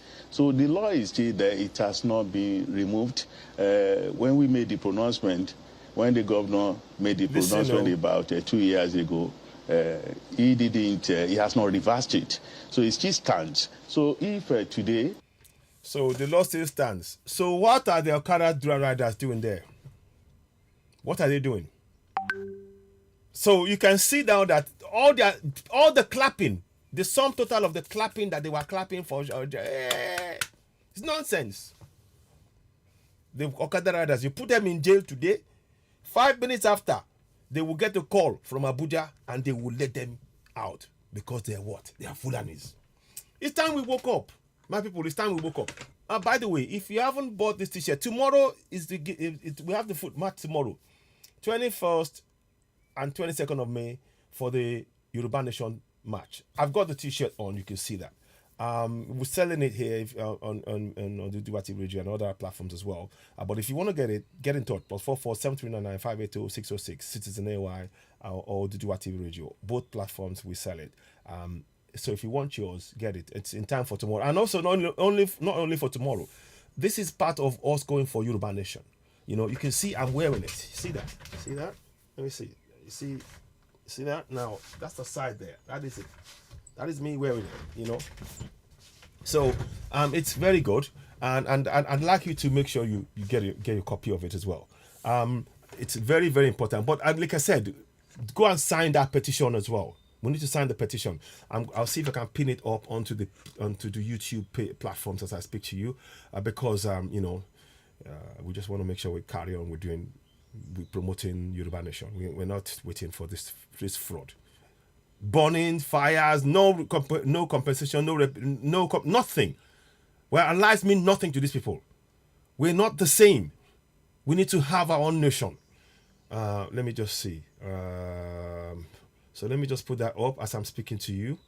I got a bit of time, but I want to try and.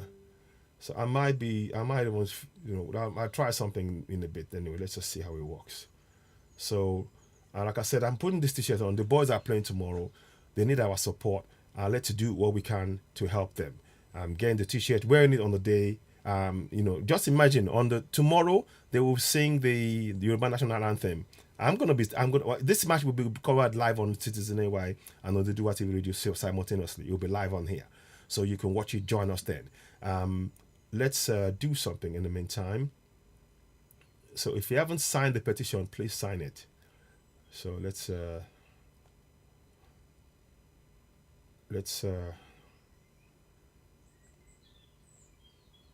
so I'm just trying to make sure we get everything running here.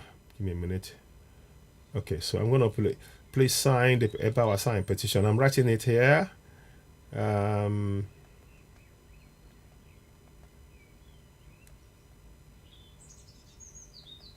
So please, and also not only sign it, share it as well.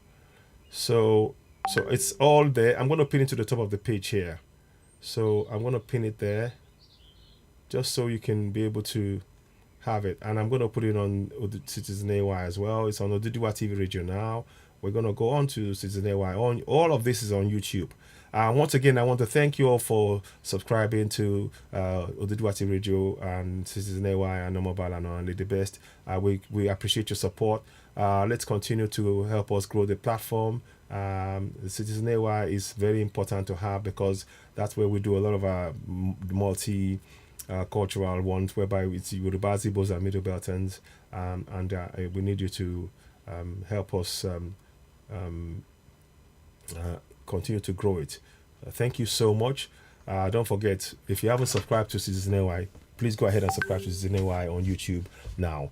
Here's what you need to do. Just to remind you, a gentle reminder. Subscribe to Citizen AY on YouTube. So hit the notification button and give us a thumbs up. We really are grateful for your for being with us, and let's continue to work to raise the level of awareness in our communities. There's a lot of ignorance, a deliberate ignorance has been placed in our midst collectively by successive governments. It is time for us to shatter that ignorance and equip our people with information to be able to make informed decisions about their life, about how they're going to provide for the coming generations. The lies they've told us now, it's coming to elections. Suddenly now they're going to provide healthcare for 83 million people in the coming years. It's a lie. It's all they designed to do that to make you believe in a fraud. So we are going for going for Yoruba Nation. And like I said, imagine when they bring it, when on tomorrow at Johannesburg, they will what's the word? They will be doing the national anthem. And imagine what you will hear on the day. I'm just gonna give you a flavor of the song. The boys will be wearing this T-shirt, and they will come out and they will stand up and with a hand on chest, and they will sing the following lines of Yoruba Nation. They will sing this. Iṣẹ́ wa fúnlẹ̀ wa, fún orílẹ̀ ibi wa, ká gbéga, ká gbéga, ká gbéga fáyé rí.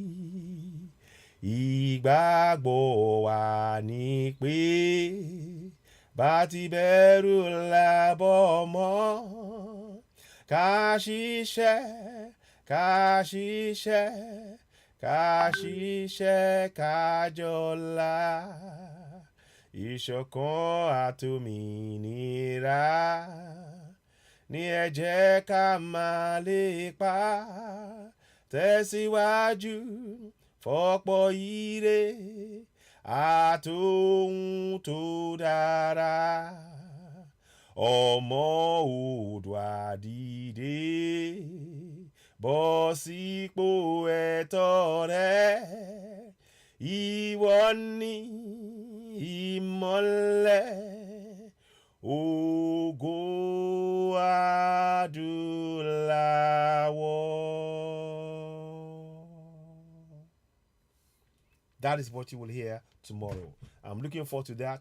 We'll be watching the match. You can watch it live on Oduduwa TV Radio, Citizen AY. We'll be doing it across all the platforms and all the other platforms as well. This is something for us, a momentous day to be proud of for us. And we need to make sure. There's been a lot of one or two things that we heard about difficulties and things that our boys have endured in getting there, from what we understand. Or I'm not quite sure the exact details, but I'll get some updates and see. Am I actually on that? Let me just listen to this one for a second, and I might give you an update on that. Let us see if I can. Like what happened yesterday, that you saw, the enforcement that you saw, is not new and is going to continue. Whether this June 1st deadline stands, but that will not stop the enforcement at all. Help us understand why there is a June 1st date when there is a law that already forbade whatever it is that the governor is saying, the enforcement of it takes effect from June 12th. We all knew what happened when that first pronouncement was made.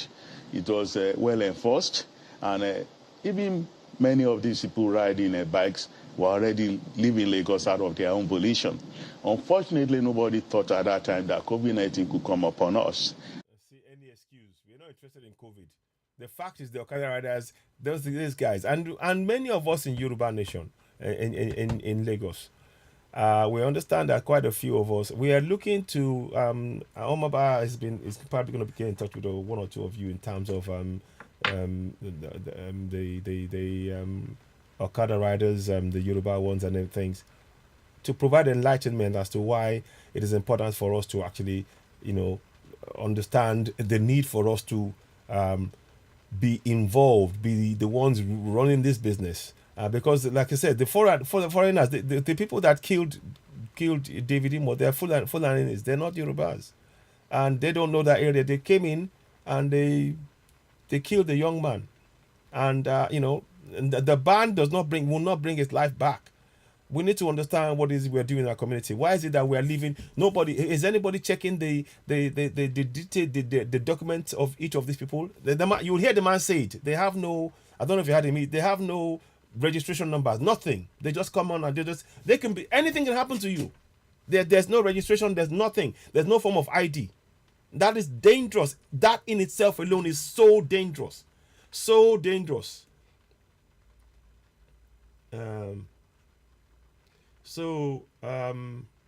Yeah. So I just wanted to just bring your attention. There's a lot of work for us to do on that front. And when COVID-19 came, the enforcement got weakened, and we couldn't enforce the restriction the way we have to have done. Oh, really?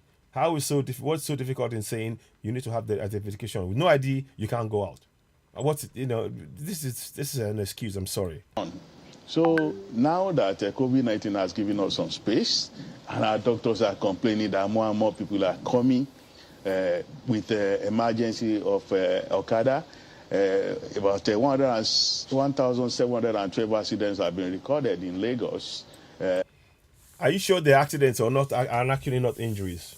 Look, it's time we woke up. Listen on anyway. Let's listen on. In the first quarter of this year, and of this figure, about 45%, to be precise, 767 of the accidents were caused by Okada. And it will shock you to know that the victims, most of them, at least 54% of them, between the ages of 30 to 39, our able-bodied young people, getting cut down like that, all because they mounted Okada. So the government felt that we should stop it. So the deadline is for them, like the governor said, to go and look for something else to do. There are many things to do in Lagos. If you still want to stay in Lagos and you want to be law-abiding, you should go and collect your LASHA card and be an official resident of Lagos and find something to do. Artisans who left their jobs to go and mount Okada and riding all over the place should find reason now to go back to their jobs. Unless we missed it, Ojo local government was not named in the list of local government the governor mentioned yesterday that would be affected. So if the timeline is to give the riders an opportunity to find an alternative to their trade, why did enforcement begin on that axis of Lagos State? That's what I said. The law has been there. Ojo has highways. All highways and major roads in Lagos and bridges. These guys are not supposed to be found there. So if the deadline is first, like you said, the law is still there. It's not being repealed. So the old order is there. It's not being repealed. What Mr. Biden, the governor, has simply done is to reinforce this order and to give these people an allowance, for them to be able to move out and find some other things to do or take their bikes away from Lagos to go to some other places. There are about 9. Does that leave you with confidence, what you're hearing as a Lagosian? Bearing in mind, as we speak today, this morning in Festac, the Okada, 5,000 Okada riders in the area. I don't know what else to say more to you. 9,000 and something roads, 9,500 and something roads in Lagos. Of these, what we are talking about is just about less than 500 roads. So they still have other places to go to. But the thing is that they'll be breaking the law in that process. If they go to other places, they'll be breaking the law. What I'm saying is that 6 local governments now.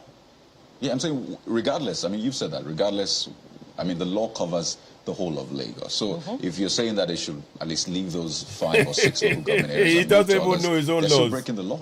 The law covers all highways, major roads, and bridges. Regardless of the local government? Regardless. So they actually shouldn't be operating anywhere? They can operate on inner roads in all the local governments that were not mentioned.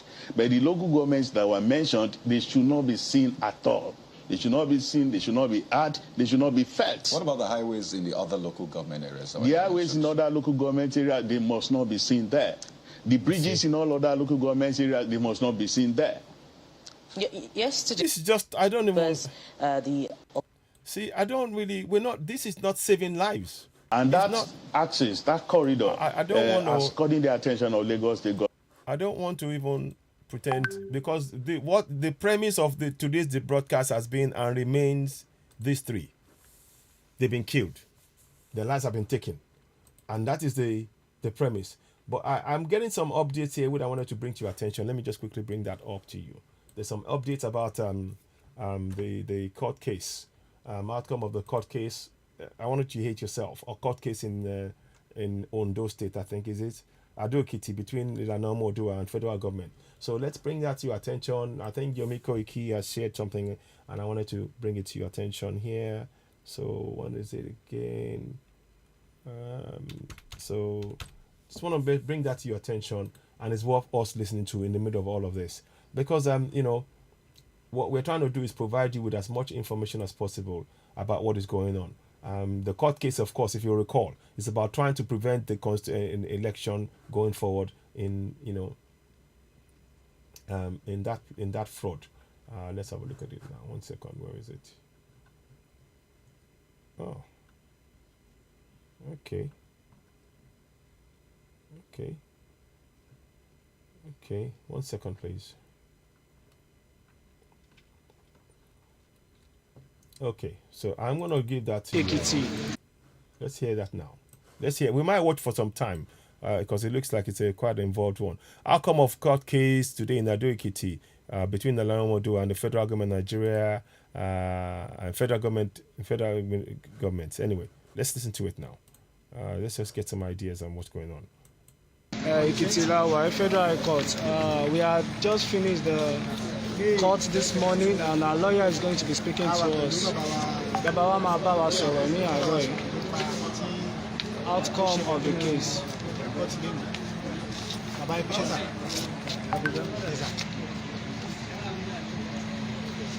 Is it Yoruba first or English? So if you're going to fit Yoruba and English.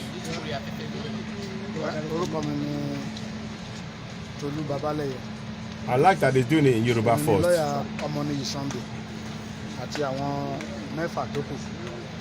Oh no, okay.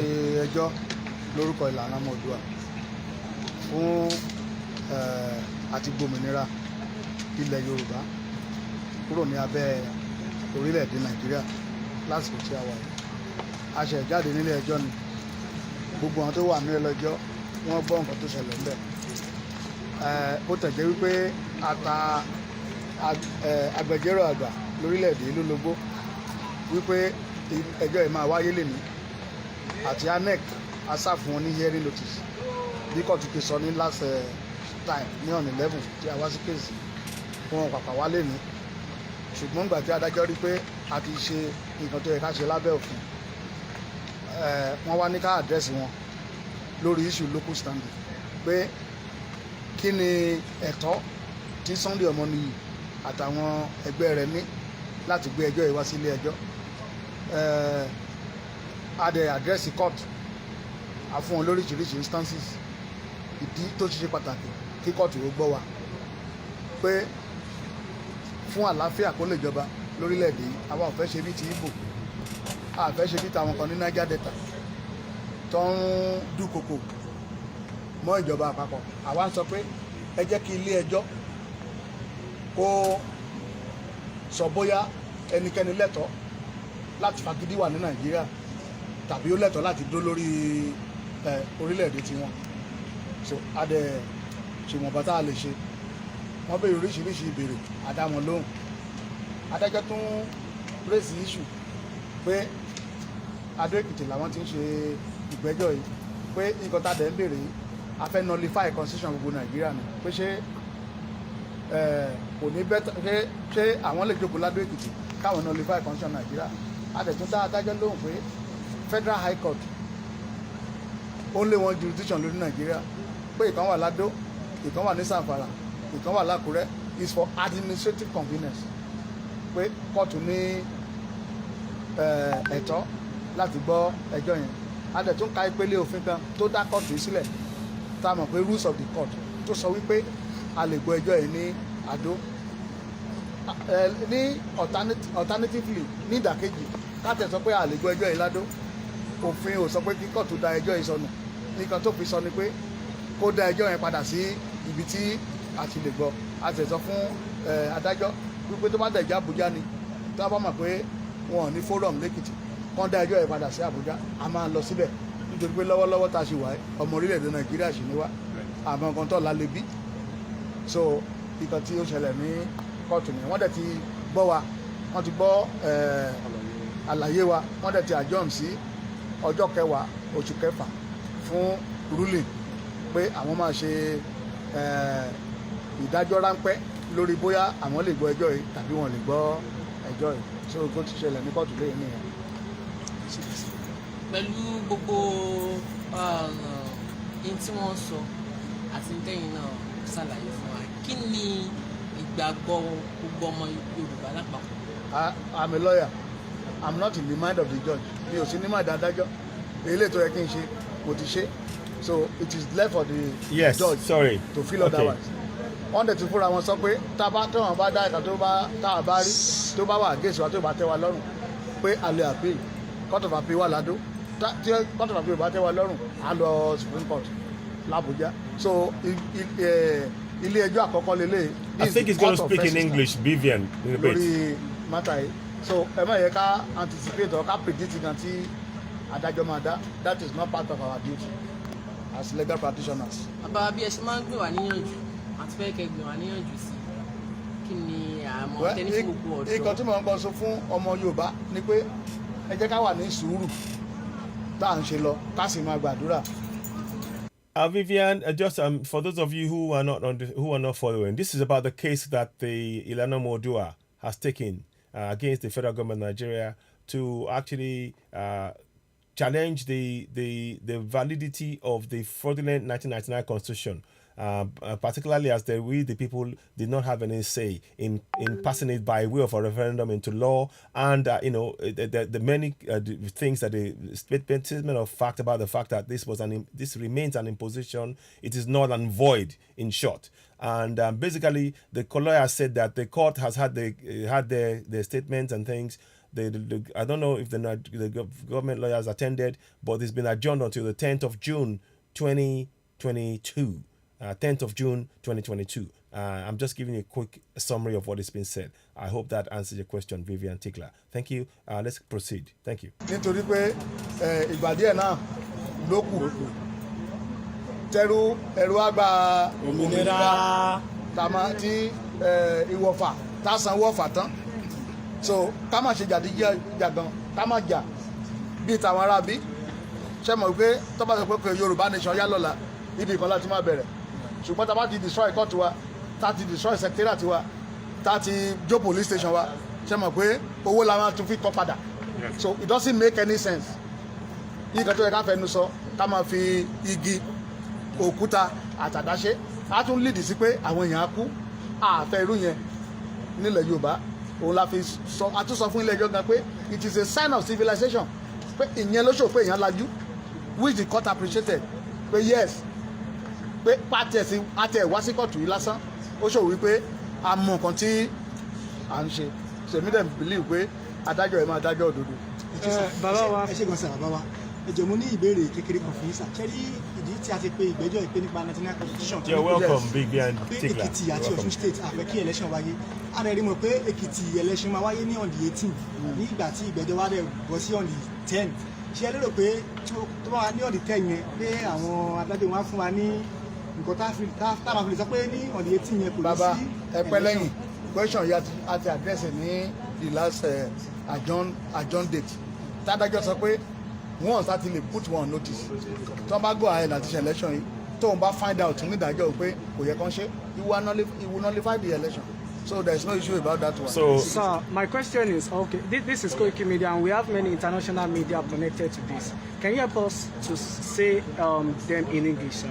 Yes. Well, my name is Tony Babale. I'm the lead counsel to Omoni Sunday and 6 others versus Nigeria, the Federation, and INEC. We are here in this court to challenge the 1999 Constitution, especially to challenge the holding of election of Ekiti under the 1999 Constitution, which, when you look at the preamble of the Constitution, is a document that lied against itself. It has been agreed by all jurists, all legal jurists. It's a fraudulent document. Professor Akin Oyebode, Professor Yobade, just mention any one of them. It's a fraudulent document. It's a fraud.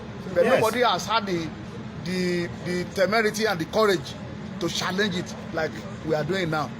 What happened in court today was that when the court confirmed that we have served INEC and Attorney General of the Federation, but in their usual candor, they have not come to this court.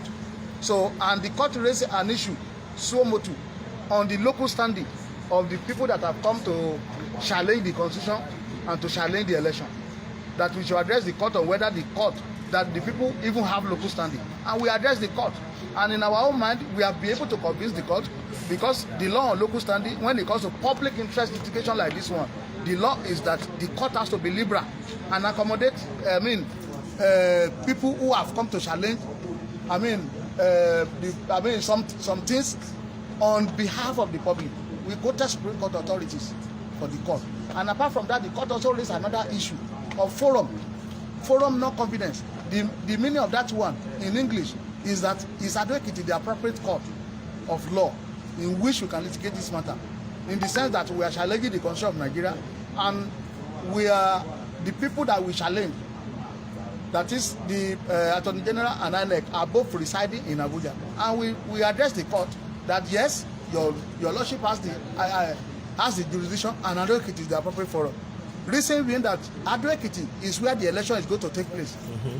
And the concern we are talking about is the Constitution of Nigeria, which also is applicable in advocacy. So anybody in advocacy can challenge it in a court that is sitting in advocacy. And under the rules, Federal High Court is only one court in Nigeria. What we have as division is just for administrative convenience. That is why there are divisions of the courts. And even peradventure, assuming without conceding that the court even comes to the conclusion that the forum is wrong, that is, we are not supposed to do it in advocacy, what the law says is that you transfer it to Abuja, not to strike it out. And we have put all this before the court, and the court has graciously adjourned the matter out of his busy schedule and busy, very clumsy diary, has graciously adjourned to 10th of June for ruling on the issue that the court has raised so much. So after that, we'll know the next line of action. Thank you very much. Once again, a very beautiful afternoon. So there you go. So that's the update. I wanted to just give you the update there on top of what was being said about the fraud. The fraud we call Nigeria. It is a fraudulent nation with a fraudulent constitution, with a military decree. And the local government areas are all in positions. The killings of our people is going on. We need to continue to push and speak truth to power. That is what we are doing on Oduduwa TV Radio and Citizen AY in English, but principally on Citizen AY and on Oduduwa TV Radio in Yoruba. And this program this morning is brought on to make sure that we are aware of what is being done, the injustices that we face, the need for us to continue to speak truth to power. We have to continue to raise the level of awareness in our community. We are being killed by this unjust and fraudulent governance, and we need to make our people aware that they have the power to dismantle this contraption by going for referendum, which, by the way, if you haven't signed it, please go ahead and sign that petition. Sign that petition, Yoruba Nation petition, to get us, to be able to get over the 5 million. We need that. If you haven't signed it, please sign it. Please, and also share it. It's pinned to the broadcast on both Citizen AY on YouTube and Oduduwa TV Radio on YouTube. We can't post it on Facebook because Facebook they bring such things down. But we are speaking truth to power. We need you all to continue to help us to enlighten our people. We are all part of this struggle, and I urge you all, please don't relent, don't tire. We have to continue to go forward and speak our own truth to power and encourage our people to stand up for their rights. This is oppression that we are under. We are under collective oppression, and they have imposed the fraudulent constitution upon us. And let me just show you. There's one more thing that I want to talk to us about. I'm going to move on to shortly, and I'll come back to this subject again over and over and over. But I want to do something first. Let me show you the Constitution as it stands. This is what is known as a promulgation decree. It is a decree by the military, and it says on one of the first things you see, whereas the Federal Military Government of Nigeria, in compliance with the Transition to Civil Rule Political Program Decree 1998, has, through the Independent National Electoral Commission, conducted elections to the office of President, Vice President, Vice Chairman, House of Local Government, and whereas the Federal Military Government furthers commitment to hand over to a democratically elected civilian administration on 29th of May, inaugurated 11th November 1998. So all of this stuff, they've done all of this without consulting with us, the people. And what is more, before they even hand over to a democratic, to any organization and any so-called democracy. The people's voice should be part of that process. And that is what we're saying. There is nowhere in this documentation where you will see anything mentioning a referendum. Nowhere. All of it is down to the military, constitutional debate committee, all of that. But that's nothing, the debate that did not involve the people. And the voice of the people should have been represented via a referendum. That is missing. And that will never, this document is not something that we all support in any way, shape, or form. So that's what I wanted to make sure we spoke about. It's very important we understand what has been done. What is very important for everybody to understand. I've translated it in English. I might do this a little bit, this section in broken.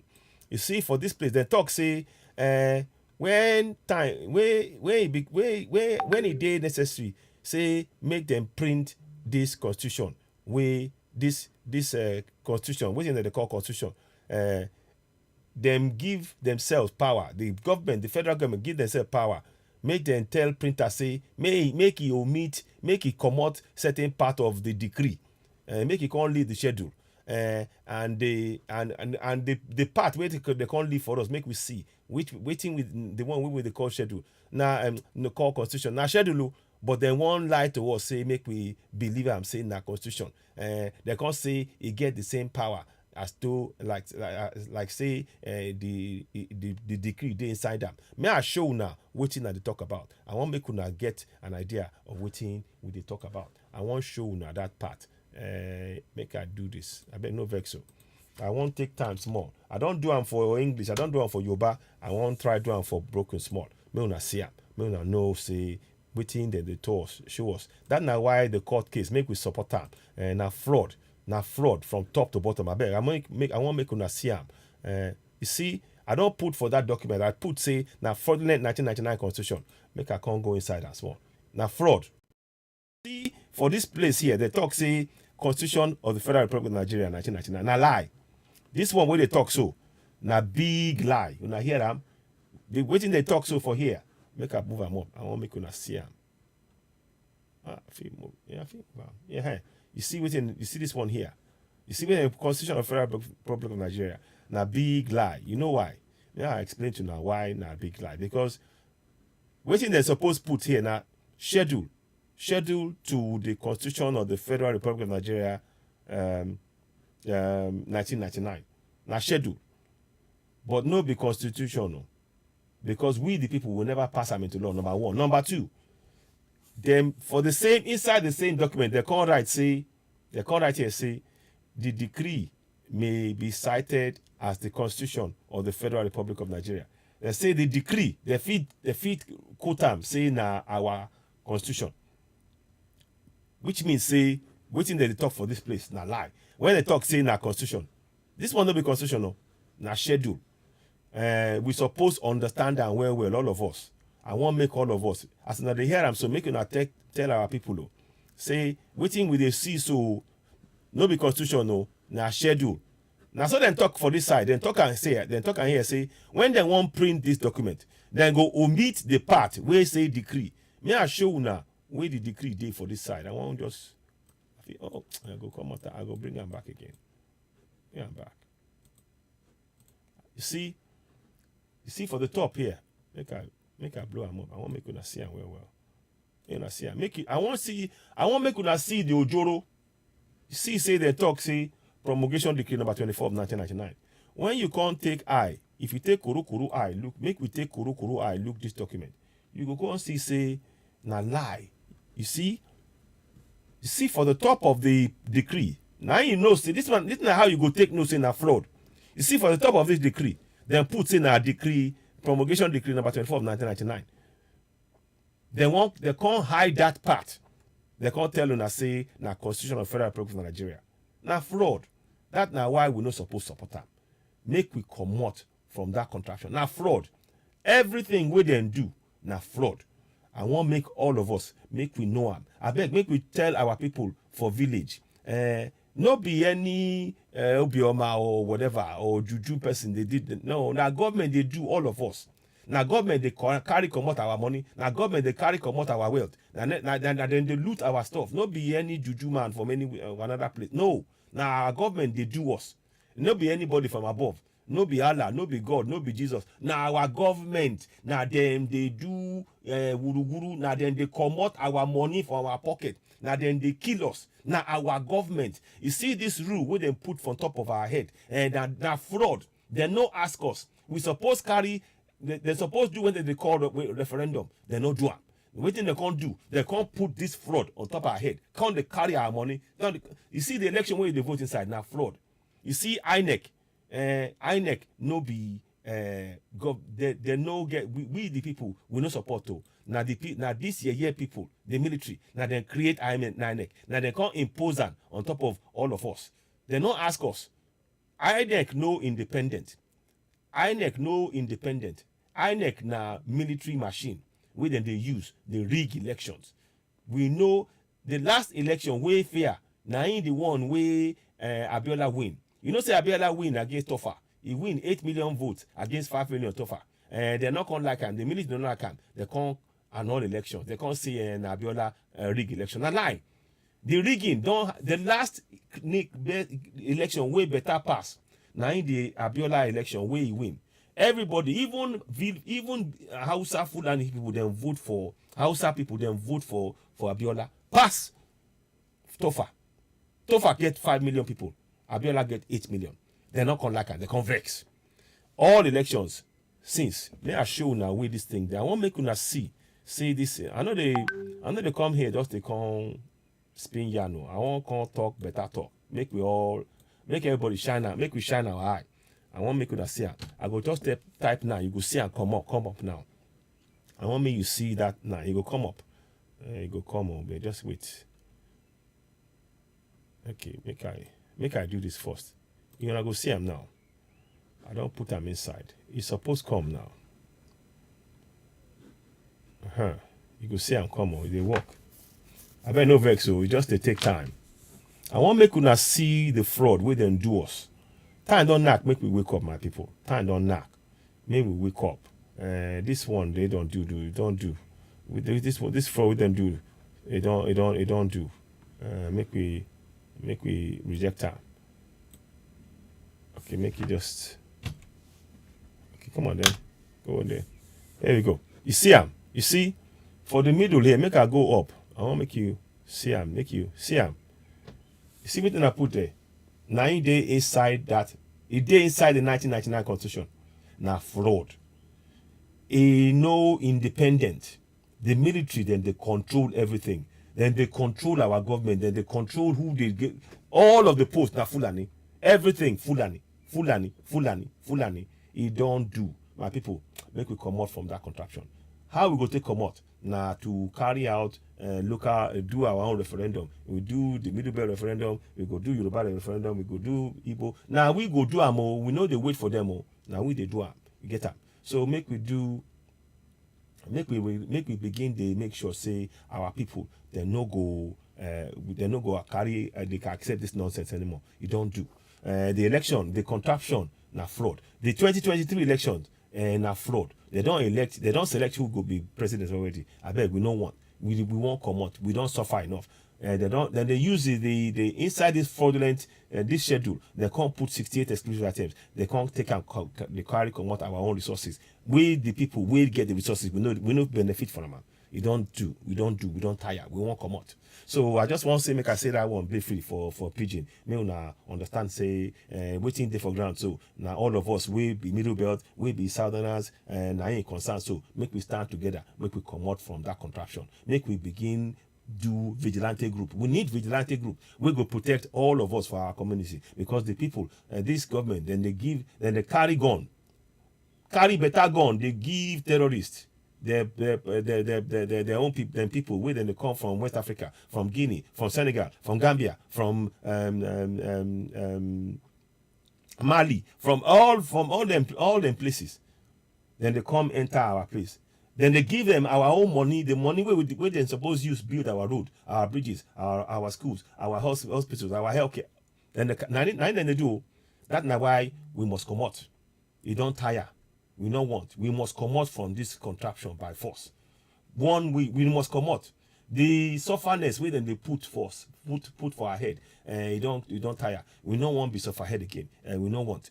We not be suffer head. We be people where the Most High don't bless with plenty minerals inside our soil. We supposed to be the land of milk and honey. These people can't turn them into land where everybody they suffer. We don't tire. We won't come out. We want waiting. We must come out, my people. We must come out. The sufferness don't do. We don't tire. We don't want. Make everybody go in one house. Make the Fulani and the house and make them stay for the north. We will get the land for the south and for the southwest, southeast, middle belt, and everybody in between. Make we stand. Make we begin to enjoy our own place. We want live better land for our coming generation. We want live better land country. So we go when we Yoruba nation. I want make it rise. Before we been get great kingdoms. All these colonials, they know what thing happen. They know say that they can't destroy our kingdoms. And the time don't not make we the children of these kingdoms, of the Yoruba kingdom, of the Igbos and the Middle Belt, make we all stand, build our kingdom again. Come out inside that mess where they call Nigeria. Nigeria na trap. Nigeria na slave camp. We don't tire. We don't tire. We must come out. We must come out. So I hope that gives you some flavor of what we're doing. I'll be doing more of this as well. What we're trying to do is to reach as many people as possible using our various Pidgin, English, and Yoruba and Igbo, and we need as many people to get involved in this struggle. We have to do this.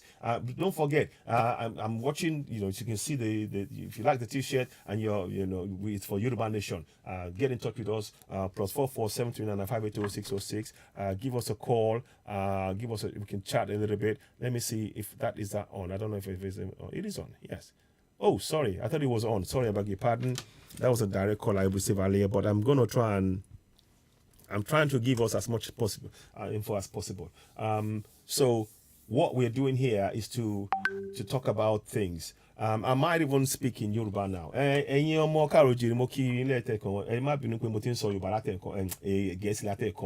I'm going to flip a little bit in between. Lórí ètò tí má ti wá sórí ètò tí má ti bẹ̀rẹ̀ pẹ̀lú Citizen AY èdè Gẹ̀ẹ́sì la máa fi ń sọ̀rọ̀ ńbẹ̀ pẹ̀lú pidgin torí gbogbo àwọn tí wọn kì í sọ ìran tí wọn kì í sọ èdè wa so tí mo ṣe ń ṣe yẹn so ẹ jẹ́ má bínú kì í ṣe pé bóyá mi ò fẹ́ sọ láti fi àwọn ọ̀rọ̀ yẹn ó ṣe pàtàkì ká láyé wọn ní èdè tán mọ̀ kí wọ́n lè so mọ́ wa ká lè gba òmìnira tá a fẹ́ gbà yìí àwọn ló ṣe pàtàkì ṣe wọn pé ìyà ní gbogbo wa ń jẹ ẹ̀yin náà la fẹ́ dá ìyàn yẹn dúró so ẹ jẹ́ ká sowọ́pọ̀ kájọ jẹjàngbara yìí òun ló ṣe pàtàkì jù lórọ̀ yẹn so n ta ṣe wá sórí ètò lẹ́nìí yẹn mo kàn fẹ́ ṣe ẹ má bínú so now mo fẹ́ máa tún padà sí ìbò kò rí mo láti ṣe àwọn kọ̀ọ̀kan tó bá tún ṣe díẹ̀ lórí ètò yìí náà kí n tó gbéra.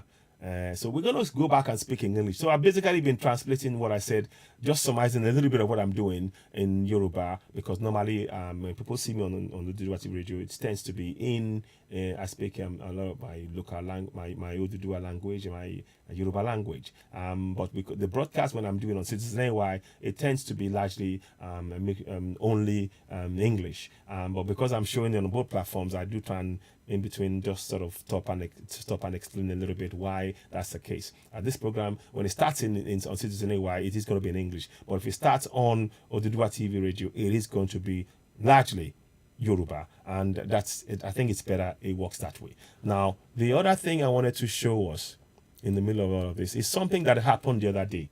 And this is why we need to really be very, very alert.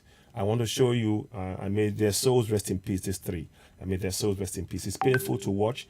The man was killed in Ondo. She was killed in Sokoto. He was killed in Lagos. All of them, the commonality is that they are not Fulanis and they are killed. Our lives don't matter to these people. So why should we be in the same country? Why should we be in the same country where these people don't? Our lives mean nothing to them.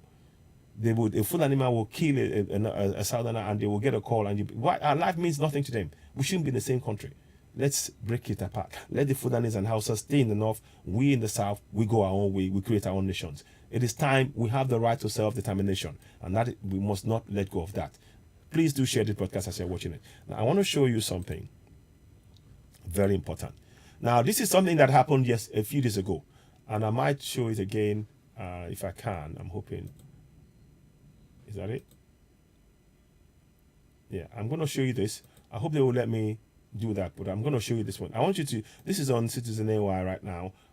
I shared it yesterday. I want you to, and I'm going to talk about this. And this is where we need to understand that what is happening to us is not unique to our part alone. This is part of, when we say that there is an orchestrated plan to enslave many African countries. Hi, so what's going on here? So let me just do that again, sorry. So when I say that is a plan to keep many African countries colonized, people will say, oh, we are talking nonsense. And when I say to us that we're not independent, they say we're talking nonsense. Listen to this young man. He's an European guy. He's from the UK. He's a part of the group, I think it's called the Extinction Rebellion. I think it's called Justice for Africa. You can see the flag out there. I want you to listen to what he's going to say. Very important. Listen to this. Hope it works.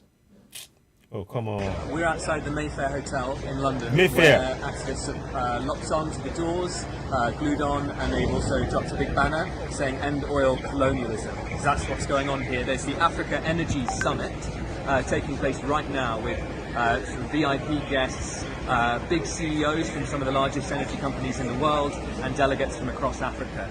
And what they're going to be doing here is making new deals and contracts, and they're basically using energy, whether it's oil, gas, sometimes renewables, but it's a tiny percentage of it, mainly oil and gas. They're using energy as a lever to extract the wealth from African people, from right underneath their feet. See? What happens is it drives nations into debt.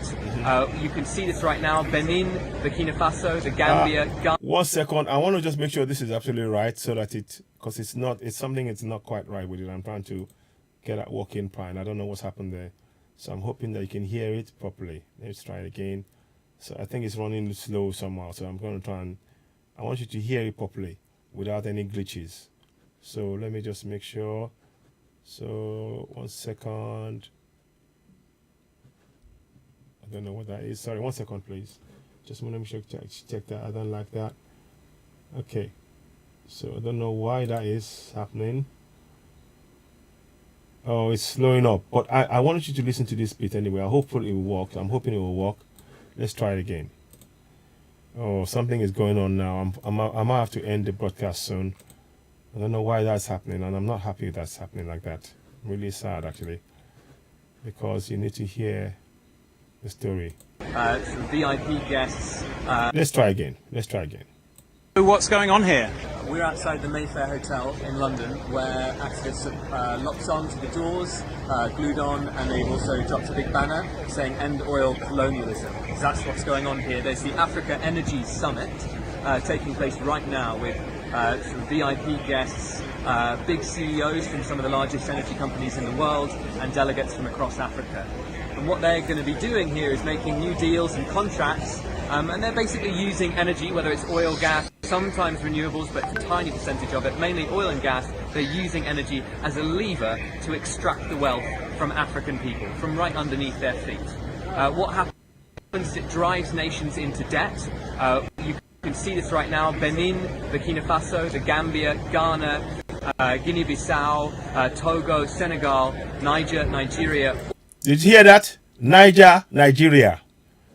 Niger, Nigeria. I want you to listen to that again. Let me see if I can get it up. See if I can get it working. Oh, come on. Sorry about this, but it's very important point that's been made there. Into debt.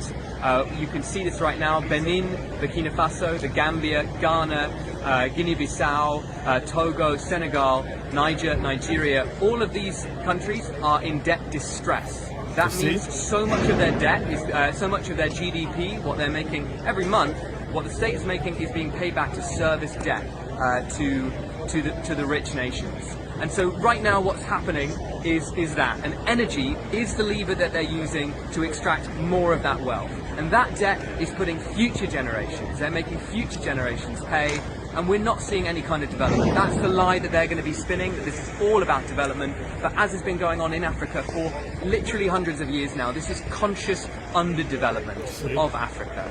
And it's absolutely terrible. And we're trying to send a really, really clear message that our generation, the people coming up now, we do not believe that a country needs to grow forever. That is completely insane. That is sickness. That is greed. What we're asking is they stop. They must stop, because they have a debt to pay. And if they don't pay it willingly, it will be taken from them. More and more people are taking to the streets. And that's absolutely right. We need to absolutely transform our systems right now. And so a conference like this shouldn't be taking place. And if it should all be about justice for Africa. And that means cancel the debt, give back the land, pay loss and damage, repair the damage that's been done. No more oil. So, there we have it. So I'm going to see if they will come back again. I'll try and play it again in the discussion. But that's a very important point that is being made there. And I wanted to really, I want to put that statement, the Constitution, as our background. If I can find it again. 1 second, please. Okay. 1 second. I'll get it back up. Just trying to. Okay. So, I'll try and get that to work, but I'm trying to show you that this Constitution has got the handwork of those who colonized us in it. They have got the handiwork of those who colonized us in it. And that is what they're using to hold us together. And that is why the UK and others are intent on us remaining as one, because they want to continue the exploitation. And you saw in the video, Nigeria was mentioned. Very important that we actually acknowledge that. Let me see if I can actually play the video uninterrupted, because actually it is not doing it justice when it's being interrupted like that. You won't get the message as it's intended. And sometimes it is better to get that message undiluted, clear, and to the point. That way you can really, it can make point, it can hit home. It's on Citizen AI, but I'm going to try and play it one more time. So do beg your pardon. I'm just trying to get it to you as I speak, because it's that message is very powerful, and sometimes you need to hear powerful messages to really connect the information that we need for you to get and be able to reach that particular point. So I'm just working on that now, but you will see that coming up in briefly in due course. Let me have a look. So I'm hoping that works soon. So we're trying to get that up, get that to you in the meantime. But like I said, it is important. There are things that are being done that we have not been aware of, and I think one of the things that our organization. Hi. So what's going on here? So we're outside the Mayfair Hotel in London. So I know we've been turned down. Locked on to the doors, glued on, and they also dropped a big banner saying "End Oil Colonialism." So that's what's going on here. There's the Africa Energy Summit taking place right now with some VIP guests, big CEOs from some of the largest energy companies in the world, and delegates from across Africa. Well, let me do that again. Sorry about that. You won't see it now. You will see it coming up shortly. So apply number 6 when you're some middle belt of it. Yeah, I know that. Sholadio, yeah, I'm trying. Oh, sorry. Okay, I'm not quite sure. Anyway, yeah. So I'm not quite sure. Anyway, so let's look, let's just try and be let's work with this situation as it is. 1 minute, please. Let me just check something for you here. I'm trying to build something here so that you can see this information. It's very, very important information, and I want you to hear it directly. Hi. So what's going on here? We're outside the Mayfair Hotel in London, where activists are locked on to the doors, glued on, and they've also dropped a big banner saying "End Oil Colonialism." So that's what's going on here. There's the Africa Energy Summit taking place right now with some VIP guests, big CEOs from some of the largest energy companies in the world. Oh, thank you, Vivian. Yes. Across Africa.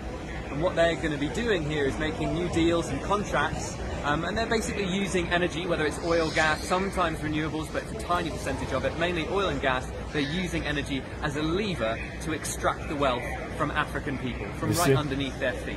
You see? What happens is it drives nations into debt. You can see this right now. Benin, Burkina Faso, the Gambia, Ghana, Guinea-Bissau, Togo, Senegal, Niger, Nigeria, all of these countries are in debt distress. That means... So let me play that bit again, in case you didn't hear it. I want you to hear that bit again. Listen now. Listen now. Listen. We are in debt distress. These guys know what is going on. Do you know it? Now, what I'm going to try and do is I'm trying to as that we should probably find a way to communicate with certain sections of this of those organizations that they're talking about, so at least it informs part of our thinking as well. So we have an overall picture of what is going on, because right now what is going on, we are not aware of it. We're not aware that we are under debt distress. When you hear debt distress, you don't relate it to us, but this guy who is not part of us knows what is going on. They are aware of what is going on. They know that this is being done, that a great injustice is being done, and the colonialism is still going on till date. Now let me show you a picture. I don't know if you've got that picture. I might see. Let me see if I might have it somewhere. It's a picture of a Berlin conference, and it says a lot. That is still the same thing. They're having meetings in Mayfair, West London, and West Mayfair is one of the places where you will find some of the so-called your Nigerian rich. They're not rich, they're crooks buying properties with our own money. So 1 second, let me just see if I can find this out, if I can bring it out. Let me see if it will come up. Don't know if it will come. It may come, it may not. If it doesn't, then I know that I've not really... I'm just trying to find it for you. But anyway, let's listen back to what he said here. Mainly oil and gas, they're using energy as a lever to extract the wealth from African people, from right underneath their feet. Underneath our feet. It drives nations into debt.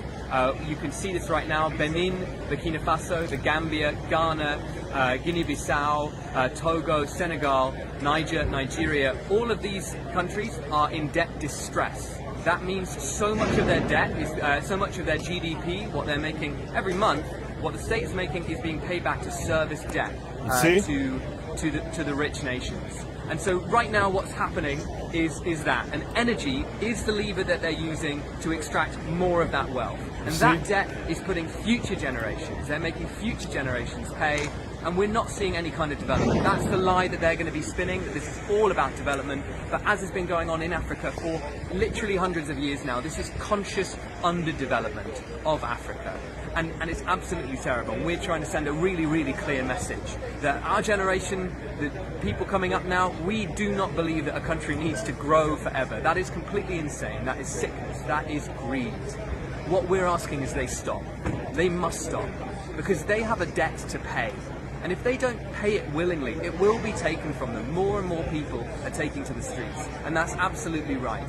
We need to absolutely transform our systems right now. And so a conference like this shouldn't be taking place. And if it should all be about justice for Africa. And that means cancel the debt, give back the land, pay loss and damage, repair the damage that's been done. No more oil. So cancel the debt, give back the debt, repair loss and damage, and give back the oil. Anyway, let me listen to what he said again to make sure. There you go. So this shouldn't be taking place, and if it should all be about justice for Africa, and that means cancel the debt, give back the land, pay loss and damage, repair the damage that's been done. No more oil. So cancel the debt, 2, give back the land. You see, very important point. Give back the land, and finally, repay the debt.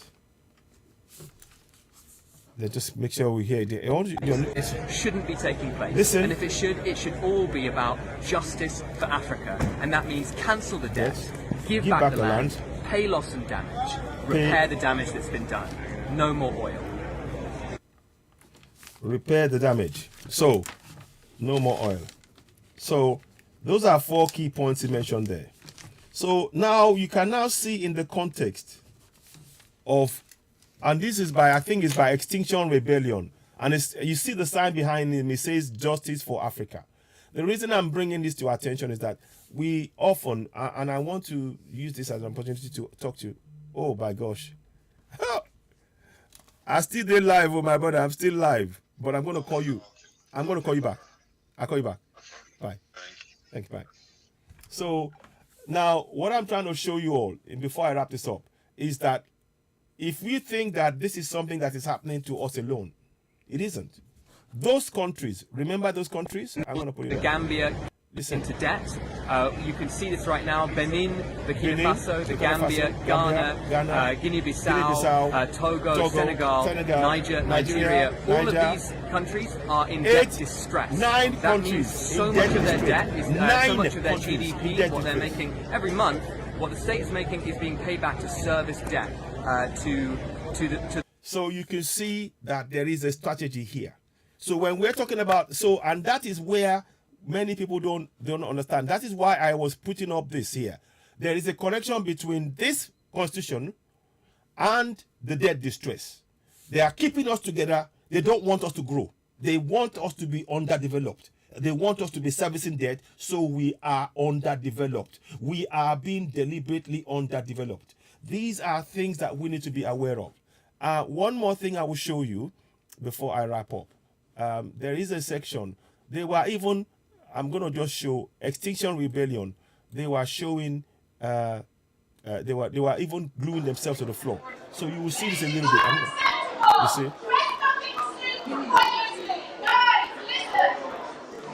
You see that? You see?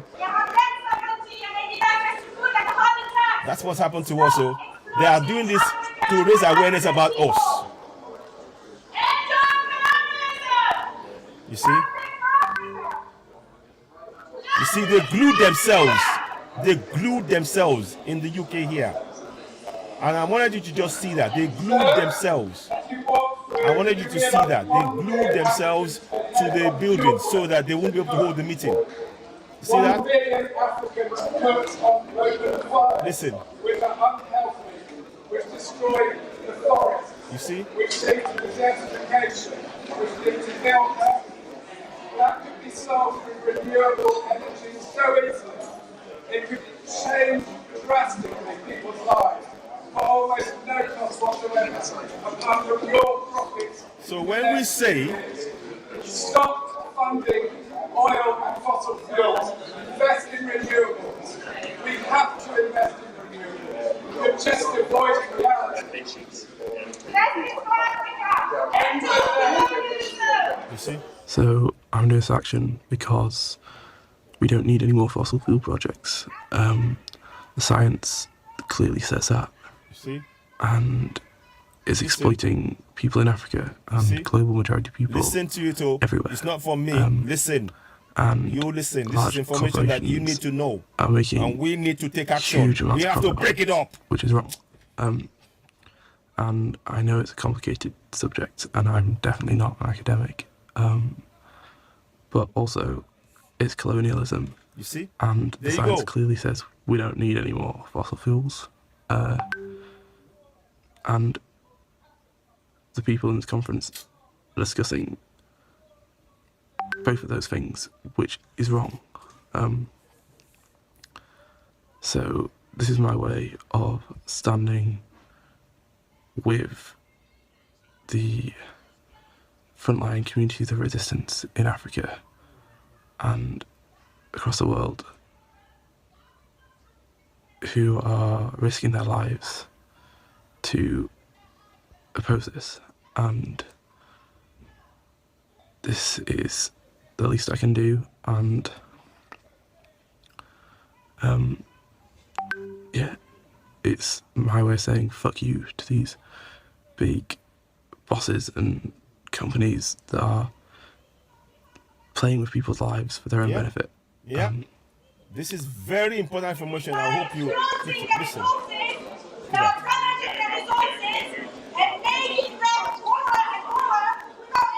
You see, they believe in this. They believe they are working to make sure that the injustice that their ancestors did on us, they are trying to take steps to redress it. You just see them on that level. But look, the police are trying to chase them out. They disrupted that. What steps are we doing?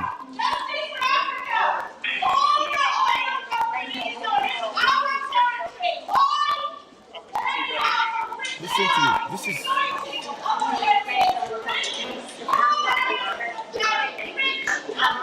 So these are important things that you're looking at. This is something that I felt we needed to see and to really understand. You know,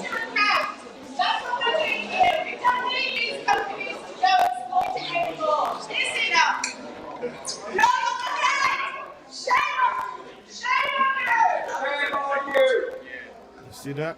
In London, in plain sight, in a posh hotel, There you go. Mayfair, There you go. the Listen. oil giants are meeting with African countries You see? as if there wasn't a climate emergency You and see? it was perfectly normal to do new oil and gas deals You see? in plain sight. In plain sight. And this is not acceptable. There you and go. We need to throw light on this so that it begins to stop. You see? So the voices that are heard currently are the voices that are considered respectable and powerful.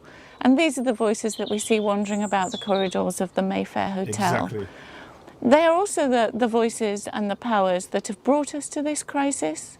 But for generations, like decades or even centuries, the voices of Africans within the African continent have been speaking out against oil exploration and other resource extraction that has brought devastation to their communities and now is like bringing devastation to the entire planet.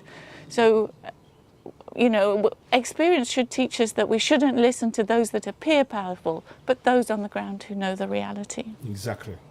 We're taking action because how can we stand by and watch new oil contracts being made in full daylight during a climate emergency? Yeah. We urge you all to take whatever action you can immediately.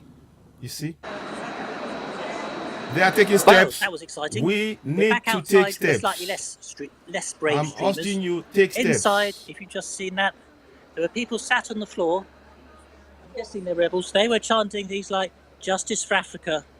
That sums up quite well the 4 demands. And as we've been hearing, climate change in Africa and the way the fossil fuels have been exploited, there's lots of layers of injustice. Injustice between the global north and Africa, injustice between the wealthy people in Africa and the poor people who suffer quite badly and are treated unfairly. Indeed. We were filming through the window, which I was feeling quite clever about. They're now covering up. This looks like there's one more window we might be able to get cover from. So I'll point that through the. You see, they're trying to hide it.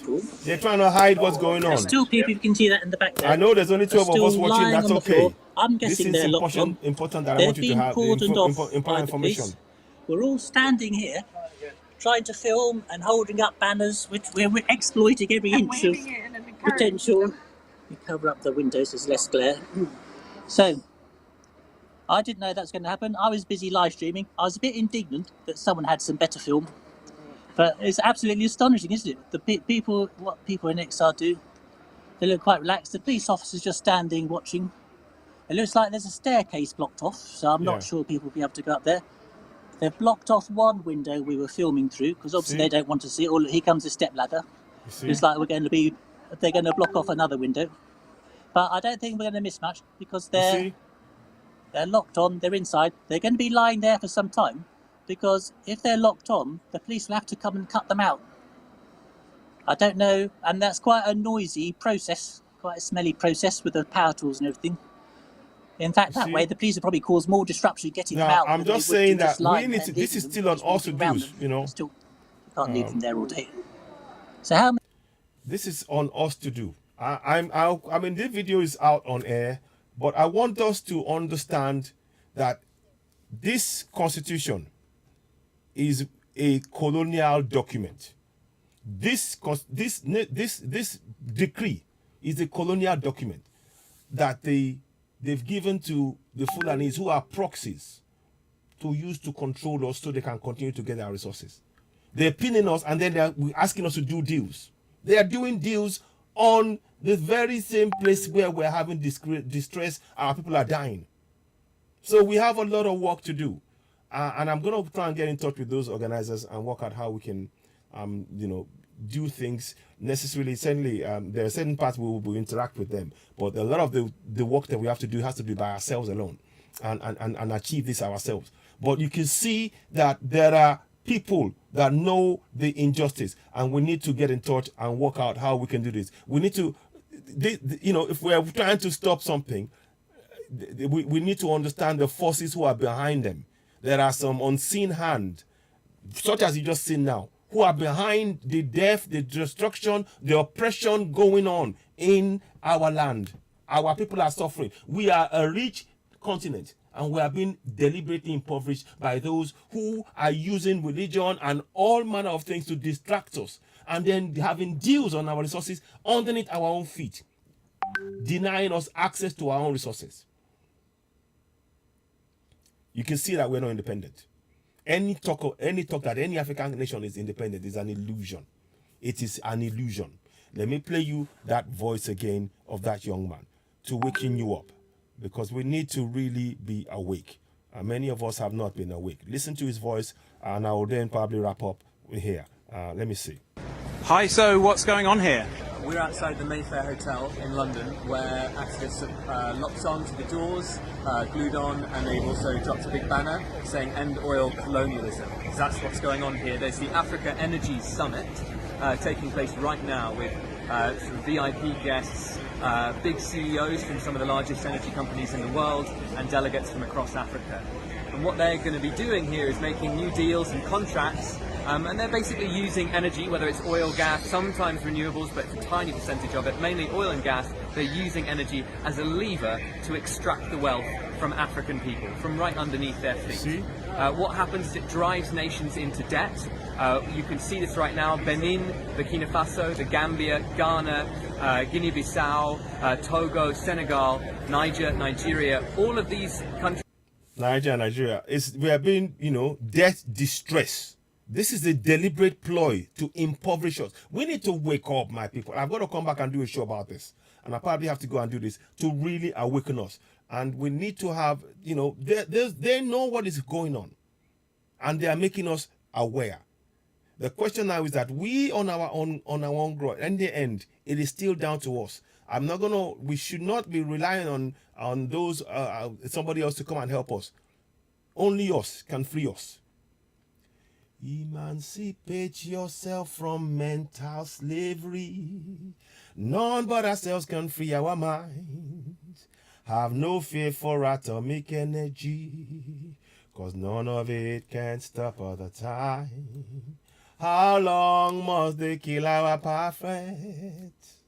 Whilst we stand aside and look, oh, some say it's just a part of it. It's got to be. Won't you, somebody say something here. Won't you help to sing this song of freedom? Is all I ever hear. Oh yeah, redemption song. We have to emancipate ourselves from mental slavery. We've been mentally enslaved in our own land. We are rich, but we are poor. We are made to believe that we are poor psychologically. The illusion that they're creating of poverty in a land where we have everything. That poverty means that if they're making us impoverished, that means that they are taking our resources and hiding the fact that they're taking it from us. It is up to us to wake up. Yes. This is Baba Africa. Yes. Africa needs to, exactly. To burn. Really? Oh, I see. No. We're not going to say that now, please. I understand what it's a criminal country. Yeah, it is. But I don't want to say that. Let me just play that again. I hear what you're saying, but we have to be very responsible in the statements that we're making here. And I understand your sentiments and everything, but like I said, what we're trying to do is our focus is how to free our people from this bondage. Because we are in a bondage. We are in a bondage. Many people don't see it, but we're in a bondage. But this kind of information that you see, let's play. Hi, so what's going on here?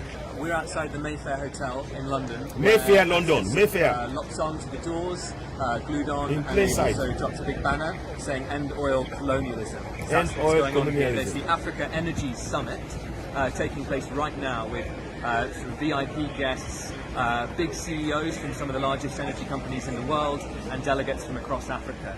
And what they're going to be doing here is making new deals and contracts, and they're basically using energy, whether it's oil, gas, sometimes renewables, but it's a tiny percentage of it, mainly oil and gas. they're using energy as a lever to extract the wealth from African people, from right underneath their feet.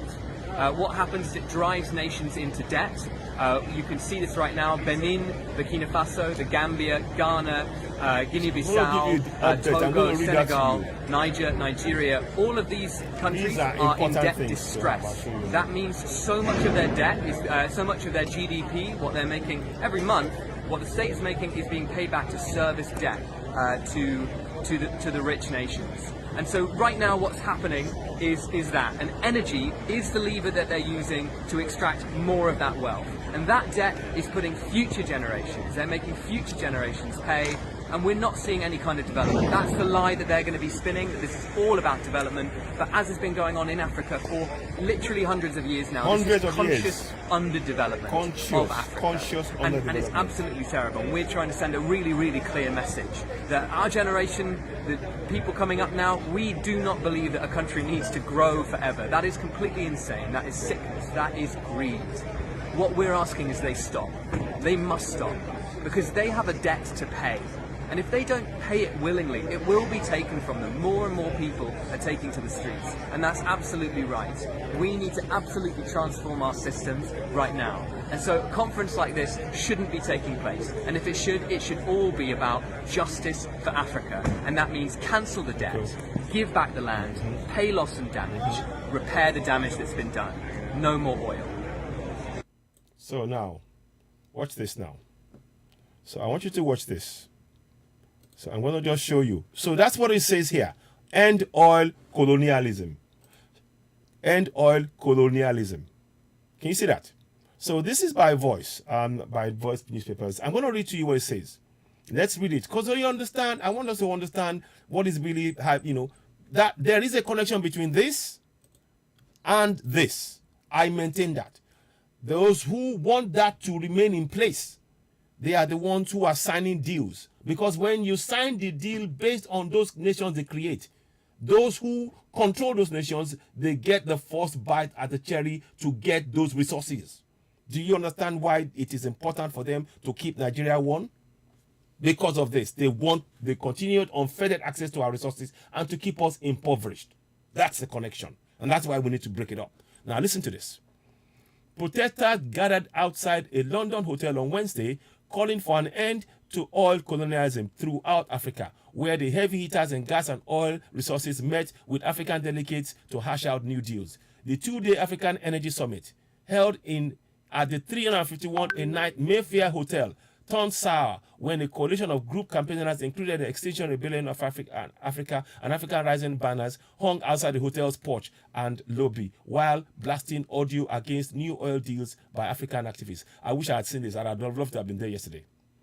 I'd love to have been there on Wednesday. Demonstrators were reported to have glued themselves to the doors of Gordon Ramsay's Hedon Street Kitchen restaurant, which led to the planned gala being cancelled.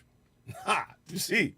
Wow. Now, this is good to know. These are things that we need to know. The campaign groups calling for rich countries to stop taking natural resources of gas and oil that African continent had boasted for many years amid warnings that it would leave already poor countries in survival mode after years of colonialism. African countries like Nigeria, Benin, Gambia. Nigeria is mentioned in this, so go back again. Let me show you. You see, though the colonials, they need to have that contraption intact because that is their link into being able to get the resources. It is still back down to the treaties of the 1880s, the Berlin Conference. That treaty, they signed among themselves that anybody that is in any colonial that lays claim to any African soil, if he claims gets there, they get first bite at the resources. That is still what is still at play today. Now let's carry on. So African countries like Nigeria, Benin, and Gambia are just some of the few that are expected to be driven into debt if a new oil deal is struck. Are you listening? That's for the coming generations, though. Now, do you see why the urgency for us to dismantle contraption, the fraudulent contraption, is a must? And there is a race now. You can see there is a direct link between keeping us as Nigeria. to continue to extract our resources and stopping us from getting self-determination. It is clear. Rob Calendar, a member of the Jubilee for Climate, said oil companies need to get out of Africa. As our partners on the continent have been saying, they are calling on rich nations like UK to cancel the debt, which is like a knee on the neck, forcing governments to extract anything and everything just to service obscene levels of unjust debt, leaving nothing for the kind of development that benefits the people. Look, I'm just reading to you. This is just pure research I'm doing. I'm doing pure research and I'm giving it to you as I'm getting it. This is something you won't find anywhere else. People are talking. We are talking and going around in circles. We are getting to the root of the problem right now. The root of the problem is this. The name Nigeria that they want to keep intact using the Fulanis, root of the problem. Now, the second part of it is what I'm explaining to you and exposing to you now. Signing based on that name, that country called Nigeria, they now sign deals. That is why they want it intact. Because if they rip that up, they cannot sign any deal with anybody. And they are afraid. We have the opportunity to make a change, a huge change. And we need to take that step now to free our people. We are in bondage. Now listen on. So it's here.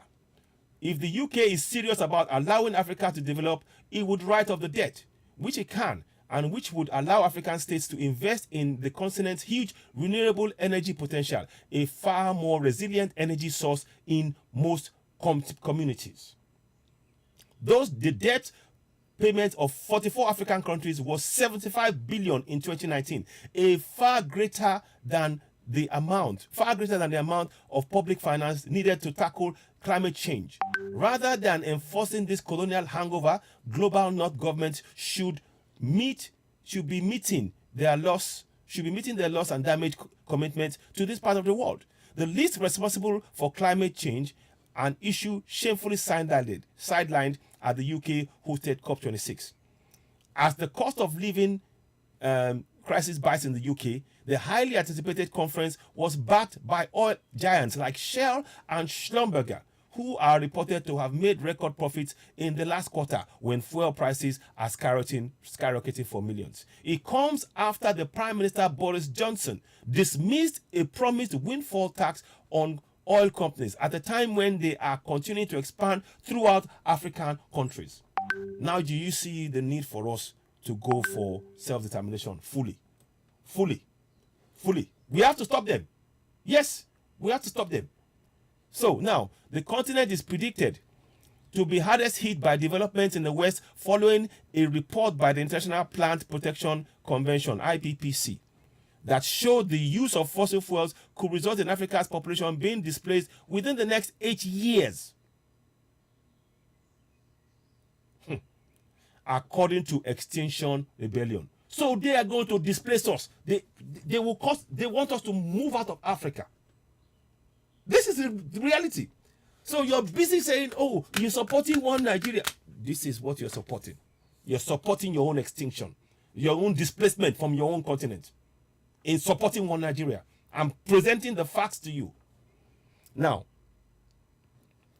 Kathy Allen, a member of the Extinction Rebellion Group Support, said Africa has contributed to just 2% to global emissions to date, while almost half the continent cannot access electricity. Yet the impacts of climate change throughout the continent are already brutal. How can we stand by and watch these money games in Mayfair?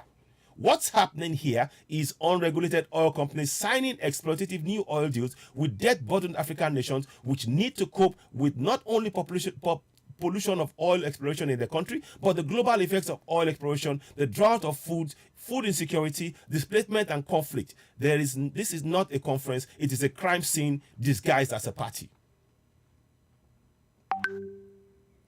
There you have that report. It's by Voice. I thank you very much for Voice newspaper. I just do some digging here and there, and I'm going to get this picture. This is a very good picture. You need to get a hold of it. I'm going to get a hold of it, and I'm going to make sure this is something that it is not even. Look, this is not. You need to understand what we are facing, and I am not going to be silent. You know, we speak up. The coming generation, we owe it to them. We owe it to the coming generation. That's why we need to put a stop to this nonsense. Put a stop to it. So I'm going to put this up. You'll be seeing it on all platforms. Please do share it. I keep telling you, what we do on this platform is to do extensive research on things, and we bring it to you as we get it. Now, we may not be perfect in presentation in many ways, but the effectiveness of what we're doing is speaking truth to power. If you stand on truth, come what may, at the end, truth will prevail. That is what I know. Truth will prevail. Now, let's also do this now. Ladies and gentlemen, you're watching Citizen Anywhere, the platform where we speak truth to power. Sorry, let me just get this done. So I'm just trying to get you this. This is very, very important. You know, so I need to get in touch with them. In fact, I'm going to try and get in touch with, and we'll probably be doing a program with Extinction Rebellion at some point. So,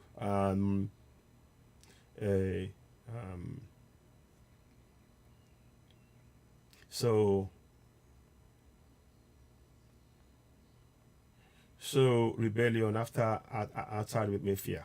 So I'm going to do that outside Mayfair. Because I'm going to be, we need to be, and I think we need to be very, very conscious of what is being done here.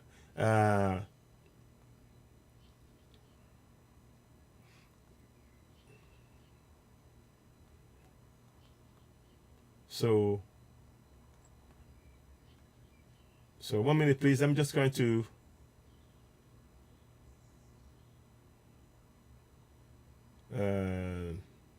Yeah. So I'm just trying to put that up there so you will see it, and you will see it anyway. But I'm just bringing this to our attention. So now we've come full circle. Oftentimes, I've always talked about the fact of the effect of Berlin, that we're still feeling the effects of Berlin Conference. But many people don't understand. They don't get it, or they don't wish to understand what that means. But by me showing this now, I think you will be able to see all of that, and you can connect. We've more or less connected the dots, and we need to now make our people see that this is not going to be. 1 minute, please. I don't know what's going on with this thing here. So let me just check something here. So it's very important that this information. Oh, look at that nonsense. Look at that nonsense.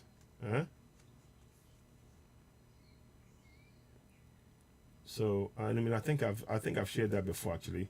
So that it's all machinations. All of this. Again, I'm going to put you a picture.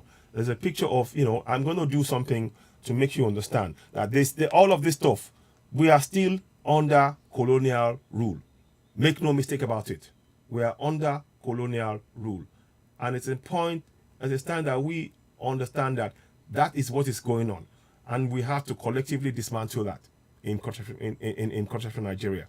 And that one of the first steps is to break down that contractual Nigeria, because we are being held in a vice by those who are exploiting our resources to our cost. These are things that many people do not want to talk about, but these are the realities on ground, you know. So I'm bringing this to you. I hope you were sharing it. I hope you think of it and look at this and really understand that this is something why we need to proceed full steam ahead to go for self-determination, because the fraud that is being, oh man. Let me see. Let me just check something here for a second. Okay. I don't know what's going on with this thing. 1 second. Okay. Okay, so now. Okay, so what that means now is just looking at that picture. Look at the men in suit, and look at the protesters, because they are exposing them. And they don't like that. They are going to go and sign deals with those politicians in Nigeria, those Nigerian politicians. And there's a picture that I saw the other day that I wasn't going to actually release, but I'm actually going to, not release it, but I wasn't going to talk about it because I thought, okay, it's not really relevant at this point to do that. But there's a picture that just came about, and I want you to look at that. You know, and that tells you alarm bells. That is alarm bells for us. When you see the picture, this will make sense to you. When you see the picture, it will make sense to you what I'm saying. and why we need to even go forward and not allow any of these people to, to continue to impoverish us. So I'm going to read that. I'm going to do a lot of this research. I'm going to speak to one or two people. Let's just say when I do my research and come back, I'll give you more updates about things. That this is not the end, but we need to really understand that there is a connection between this and this. There is a connection between this and, where is it? Sorry about that. This. There's a connection. And until we must not shy away from this. Now let me show you something. In the middle of, as we're talking about all this, that we need to be very, very conscious of what's being done. They are trying everything they can. They are trying to look at all things and bring us so-called saviors. It's all lies. It's all lies. So, like I said, I will do this. I'm trying to make sure that we hit the nail on the head. Yeah. There you go. See that? Katrina Lang. Shaking hands with who? Shaking hands with who? Good luck, Jonathan. There's no way that they want us to break up contract. They don't want us to dismantle contract in Nigeria. But we must. That's what I'm trying to make us to understand. So tomorrow, please join us for that match. The football match is happening tomorrow. Let me get the picture of the football. The link will be Yoruba Nation Football Federation, YNFF. So you'll be showing it on Oduduwa TV Radio and Citizen AY tomorrow. We'll be showing it. In fact, we're probably going to be streaming back to back as much as often as we can on the broadcast tomorrow. If you haven't signed the petition, please, we need you to sign that petition for Yoruba Nation. It's pinned on both Oduduwa TV Radio, Citizen AY. Go and sign the Yoruba Nation petition. It's very, very important. We need your support. We need to continue to grow this the platform and bring this information to you. So, I mean, there's a lot of things that have opened now, so it might slow things up a little bit. But I wanted to just show you that. So let me do this now. I'm going to just do this now. I'm actually just going to take a few things down so that it will not hold things. Because sometimes when I open a lot of things, it will slow things down somewhat, and I don't want that to be the case, so that I can give you the information that we need and not necessarily allow it to hold things up. So now I think there we are. So let's have a look at that. I think we should be good to go now. So that is the information right there that I want us to hold on to and to use to really wake our people up. There's no harm in doing this. I'm just gonna let me just go here and do this. So that's the best thing to do. You don't have to. We are not going to be silent in the face of this injustice. We are being oppressed in our land. We're not free. If anybody you think you're free, you're not free.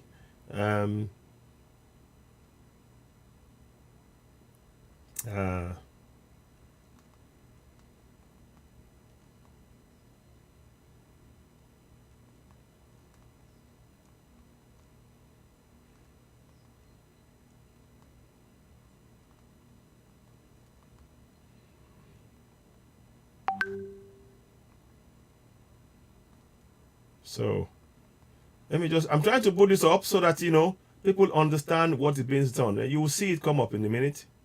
A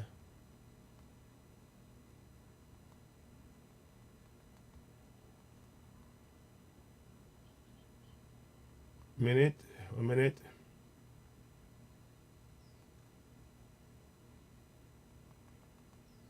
So 1 minute, please. Just give me a minute. I'm just trying to. I will share this on you can see it on Citizen AY, on Facebook and other platforms. But what I'm saying is that there is a connection with what is being done here. And it's important that we understand all of the connections. We have not connected the dots for a long time. We have all sort of just sat by and watched. And I'm telling you that, the name Nigeria is a part of the countries mentioned there. Let me show you. So don't think, oh, this doesn't matter. Let me show you where it talks about it.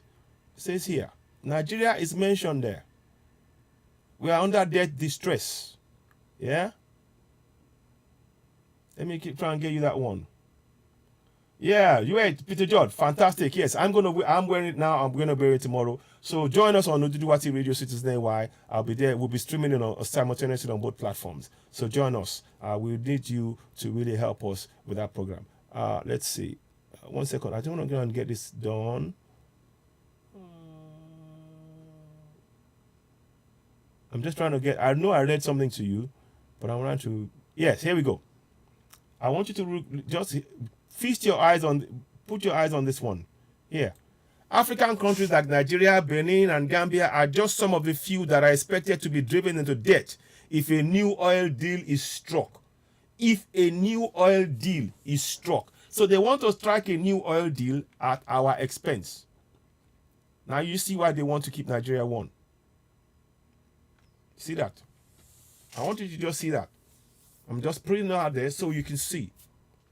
Because sometimes when we say things, people tend to think we're exaggerating it. But you can see it there. It is in black and white.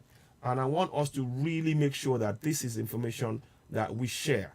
This is really important information. And I am glad I spent the time that it needed to get the information out. Because sometimes when you come out on a broadcast, you're not quite sure.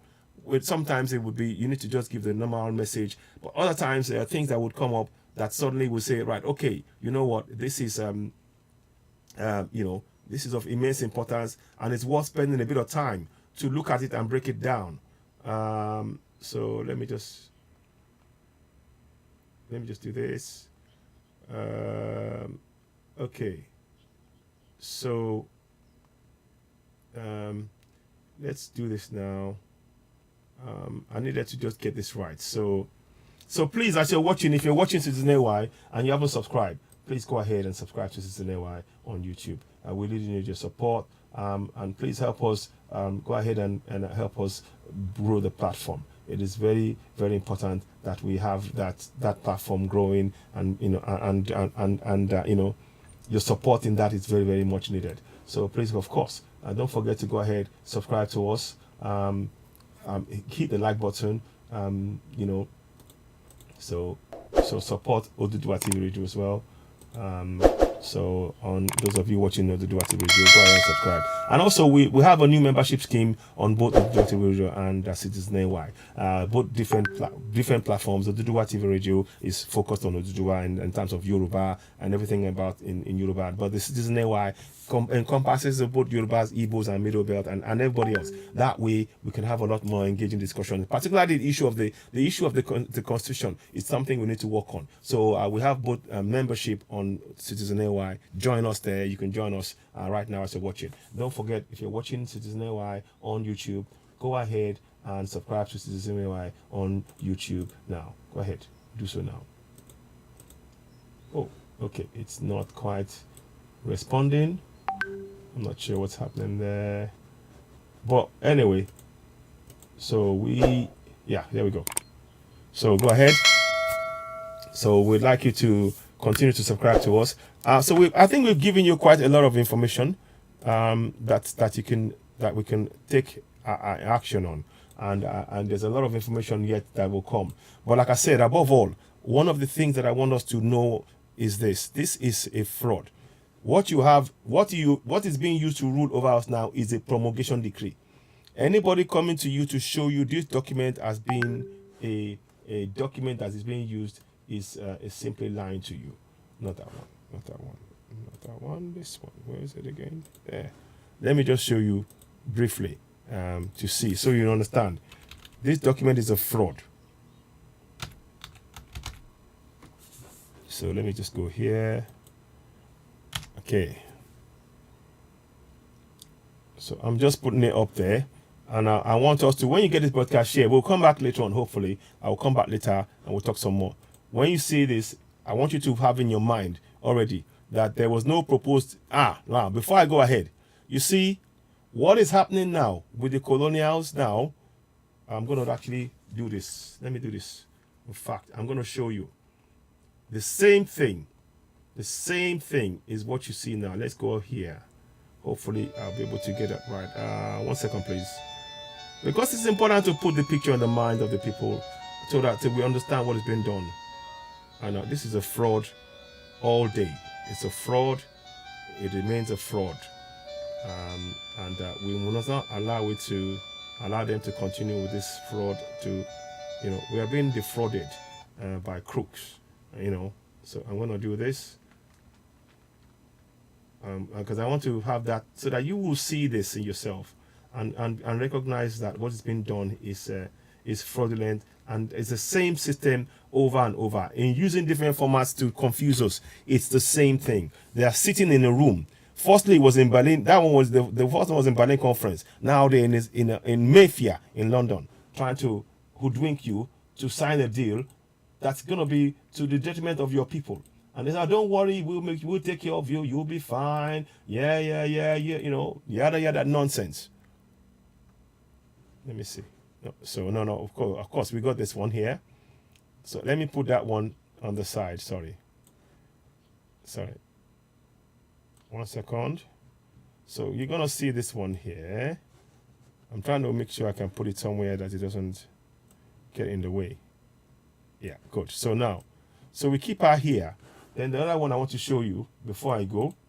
There's a lot of information, so sometimes it does, you have to try and process it and deliver it. But so already you can see that is what's his name? Good Luck Jonathan with Katrina Lang, which is sickening, to be honest with you. It's actually quite sickening to think about the fact that is what is happening, and we mustn't allow it. We need to reject it totally. Now let me show you another one. Where is it? Then you can connect the dots. The same thing, the same set of people, and all they're doing is trying to keep you enslaved. And it's time that we woke up. It's time that we woke up and actually confronted this injustice. There we go. Now, I'm going to put this up here. I want you to see, look at the similarities. See up there? See? Look at that. Mayfair, Berlin Conference. And to make sure that we stay one, they're shaking hands with one of the ones, the gullible ones that they're going to use to oppress us in our own land. It's time we woke up. Can you see can you connect all of that now? Is it making sense to you? We have work to do collectively. It's not a job for one person. We have work to do collectively. What they want and what they're banking on trying to do is to make sure that you do not connect it. They want you to not connect it. They don't want you to know that what is going on is what is they don't want you to know the reality of what's going on. And we're trying to bring this to your attention to make sure that you do not be silent. We need to, and there are people, we have people who want to work and break this down. Fossil fuel is no longer needed. And those people who are signing this, they're impoverishing their own people. They're selling, this is sickening. So I hope many of you watching this, I hope you're taking, understanding what's going on. I'm showing you pictures because I want that to understand and connect. That's Berlin Conference below. This is 2022. All colonialism. Berlin Conference was about colonialism. The oil now it's about colonialism because of our resources. And it's until we must wake up. We must wake up and confront this collectively. And it is affecting us and the coming generations. And we need to speak up. So please, I'm asking you as you're watching it, share this, this is thank you, Chijo K. Ben, thank you. Alex Elijah Oluwanyika, thank you. So these are the things. Just look at the pictures. This happened on Wednesday. They happened on Wednesday, just gone. We're now on Friday. Colonialism. And that picture was in 1887. 1884-85 Berlin Conference. September 84 to February 85 Berlin Conference. And now they are having a meeting, deals, to sign deals. And they were signing deals there to impoverish us and keep us enslaved. They're signing deals. This time, the likes of this person will now go into that office signing deals. And that's Katrina Lang. She's a governor general. Katrina Lang is the Governor General, whether you like it or not. Since 2014 till date, she's been the one running Nigeria. And the others are puppets. And kudos to the Extinction Rebellion for the work they've done. I'm going to try and see how we can, do something anyway. But, ladies and gentlemen, I hope you found this very, very informative. I think I'm going to wrap it up here. We've done, I don't know how many hours. I don't know how many hours has been done on here now. I know I've been here for some time now. So let me just check. Oh my God, 3 hours. Is it 3 hours? It can't be. So it's 11, 12, 1, 2. Are you sure? So 11, 12, 1, 2, maybe over 3 hours. Let's see. So I'll be back later on. I'm going to have a bit of a break now. I wanted to just make sure that we could get this thing done in this way. So you got those pictures. I just want to leave with you with those pictures to know that, what is being done is we are being oppressed in our own land. And it's time that we woke up. It's time we reject this nonsense. We have to actively reject it. We cannot continue to accept this injustice and believe that that's okay. It is terribly, terribly wrong. These people are oppressing us in our own land, using our own resources, and we cannot be quiet. So that picture is what I want you to make sure that you have that picture there. Let's have a look. Yeah, so you got the third one there. So you can see what I'm saying, and it's time we change it. It's time we make a change. Ladies and gentlemen, you're watching Citizen AY, the platform where we speak truth to power. What we'd like you to do is go ahead and subscribe to Citizen AY on YouTube. Here's what you need to do that. Let me see if it works. Here's what you need to do that. Go ahead and subscribe to Citizen AY on YouTube. Subscribe, hit notification button, and give us the thumbs up and help us share the broadcast. The information that contained is very, very important. I've put that out there so that you can see that and share it. That is something that, we need to end oil colonialism. We are not independent. We're not free. And when they take our oil, that means that they are denying us our right to oil beneath our feet. The Western world. That's what is happening. That's the reality. We're not saying we should hate anybody. We're saying that we should be allowed to grow and develop ourselves. We're being deliberately underdeveloped. And they're trying to do it in such a way that we now have to leave our own land. And that should not be happening. And then when we leave, it's interesting. When we leave and we go to Europe, we are called what? Foreigners. We are called foreigners. We are called refugees. But when they come here, and when they come to Africa, they are called what? Expats. I kid you not. Let me show you, let me just say why are Europeans called expats. Let me show you. I just want you to understand though. To understand.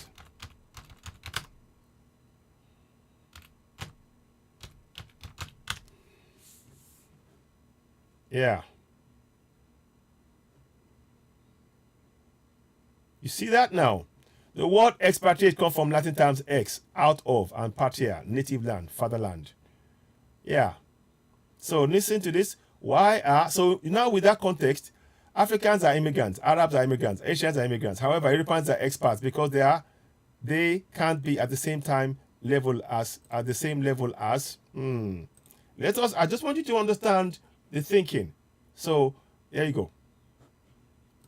Now,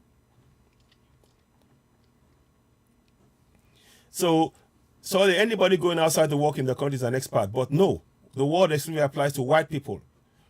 Join our global development professionals. In lexicon of human migration, there are hierarchical words created with purpose of putting white people above everyone else. One of those remnant word is the word expat. Let me just expat. You see that? I want you to see it. Expat. What is an expat and who is an expat? According to Wikipedia, an expatriate, often shortened to expat, is a person temporarily or permanently residing in a country other than that of the person's upbringing. The word comes from the Latin terms ex, out of, and patria, country, fatherland. Defined that way, you should expect that any person going to work outside his or her country or her country for a period of time would be an expat, regardless of his skin color or country. But this is not the case. In reality, expat is a term reserved exclusively for Western white people to work abroad. Are you listening? as an expert. We say expert. An expert. We don't understand. I hope we're getting some understanding. Now, Africans are immigrants. Arabs are immigrants. Asians are immigrants. However, Europeans are experts because they can't be at the same time, they can't be at the same level as other ethnicities. They are superior. You hearing?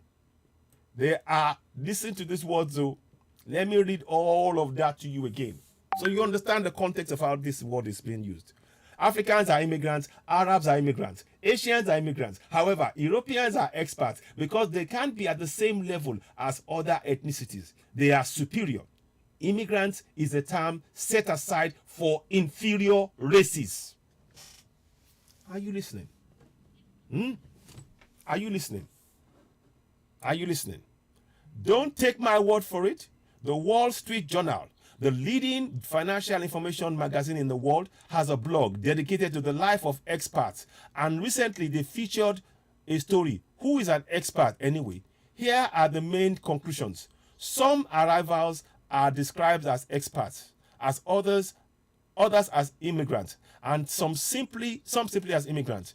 It depends on social class, country of origin, and economic status. It's strange to hear some people in Hong Kong described as experts, but not others. Anyone with roots in Western country is considered an expert.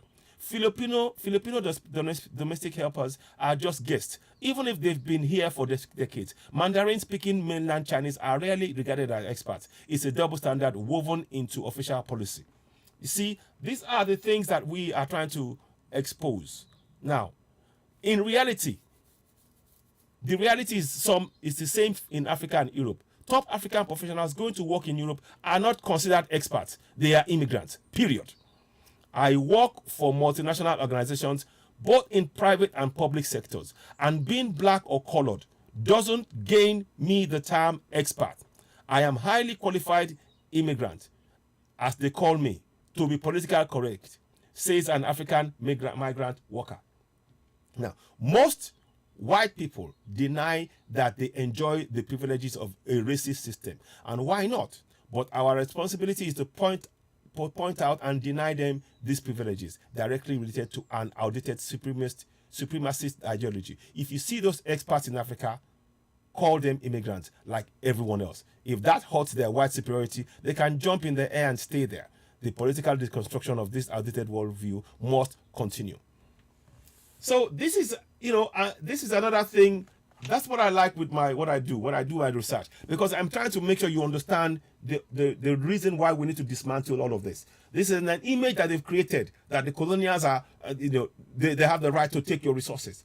And by distracting and deconstructing every level of layers that they've used to try and to make you see them as superior, when they actually have come to your land and take your resources, they are thieves in that way. We need to deconstruct those things and demystify all of these illusions that they created.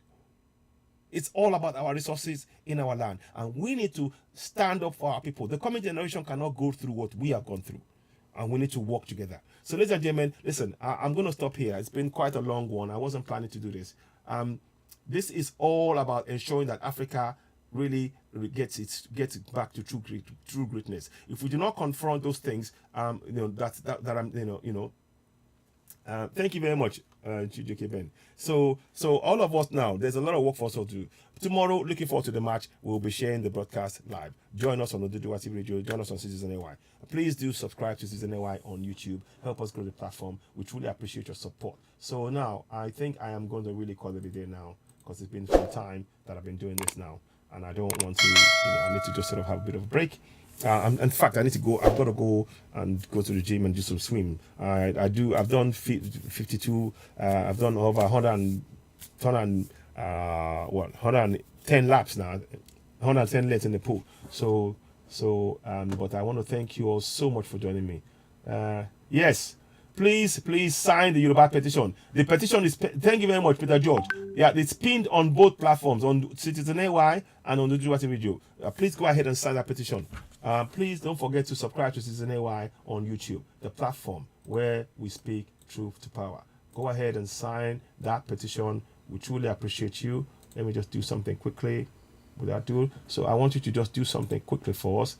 So let's do this. Subscribe to Citizen AY on YouTube. So go ahead and subscribe to Citizen AY on YouTube. We truly need your support. Everything that you do for us in that way is truly appreciated. Subscribe to Citizen AY on YouTube. We really need your support there. So subscribe, and of course on the Duduati Radio as well. So please don't forget to join us. Join us again soon. I'll be back later on to give you some more updates. But I hope you found the information that we had in here very informative. We need to go for self-determination. We need to raise the level of awareness in our communities. There is a high level of ignorance about the fact that our governance is actually the one killing us. Our governance is engaged in the killing of the people to suppress and oppress us in our own land. And that's why we have to go for self-determination. Please, let's spread the word. We need to dismantle contract in Nigeria. This constitution is a fraud. This is the decree. This is a promulgation decree that's being used to rule over us. And we say no more to it. We reject it, and we are going for self-determination. Ladies and gentlemen, you're watching Citizen AY, the platform where we speak truth to power. Please continue to get in touch if you want to get the t-shirt, and also if you want to donate, you know what to do in terms of the Conifer tournament tomorrow, 21st and 22nd of May in Johannesburg. Thank you very much. You're watching Citizen AY, the platform where we speak truth to power. Ẹ ṣeun púpọ̀ mo dúpẹ́ lọ́wọ́ gbogbo ẹni tí ẹ darapọ̀ mọ́ wa lórí Oduduwati Radio. Kò ní sí wa kò ní rẹ̀ wá o. Òmìnira àyàtẹ̀wá lọ́wọ́ ẹ jẹ́ ká ṣiṣẹ́ lápapọ̀ wa àdílẹ̀ lórí lápapọ̀. Tó bá ṣe díẹ̀ bóyá mo lè padà wá kí n tún wá sọ gbólóhùn kan méjì ní èdè wa. Ẹ má bínú ètò àárọ̀ yóò já sórí pé ká sọ ní èdè Gẹ̀ẹ́sì ni. Mo dẹ̀ àwọn àrẹ tá láti ṣe ó pọ̀ díẹ̀. Ẹ ṣeun gan-an adúpẹ́. Kò ní sí wa kò ní rẹ̀ wá o. Àárín ju báyìí lọ. Àtún máa padà wá láìpẹ́ ẹ ṣeun dùgbà kan náà. Bye for now. I thank you all for joining us. You're watching Citizen AY, the platform where we speak truth to power in conjunction with Oduduwati Radio. Please do subscribe to Citizen AY on YouTube. Click the notification button and of course, give us a thumbs up. Thank you for watching. Thanks for watching. Bye for now. Bye.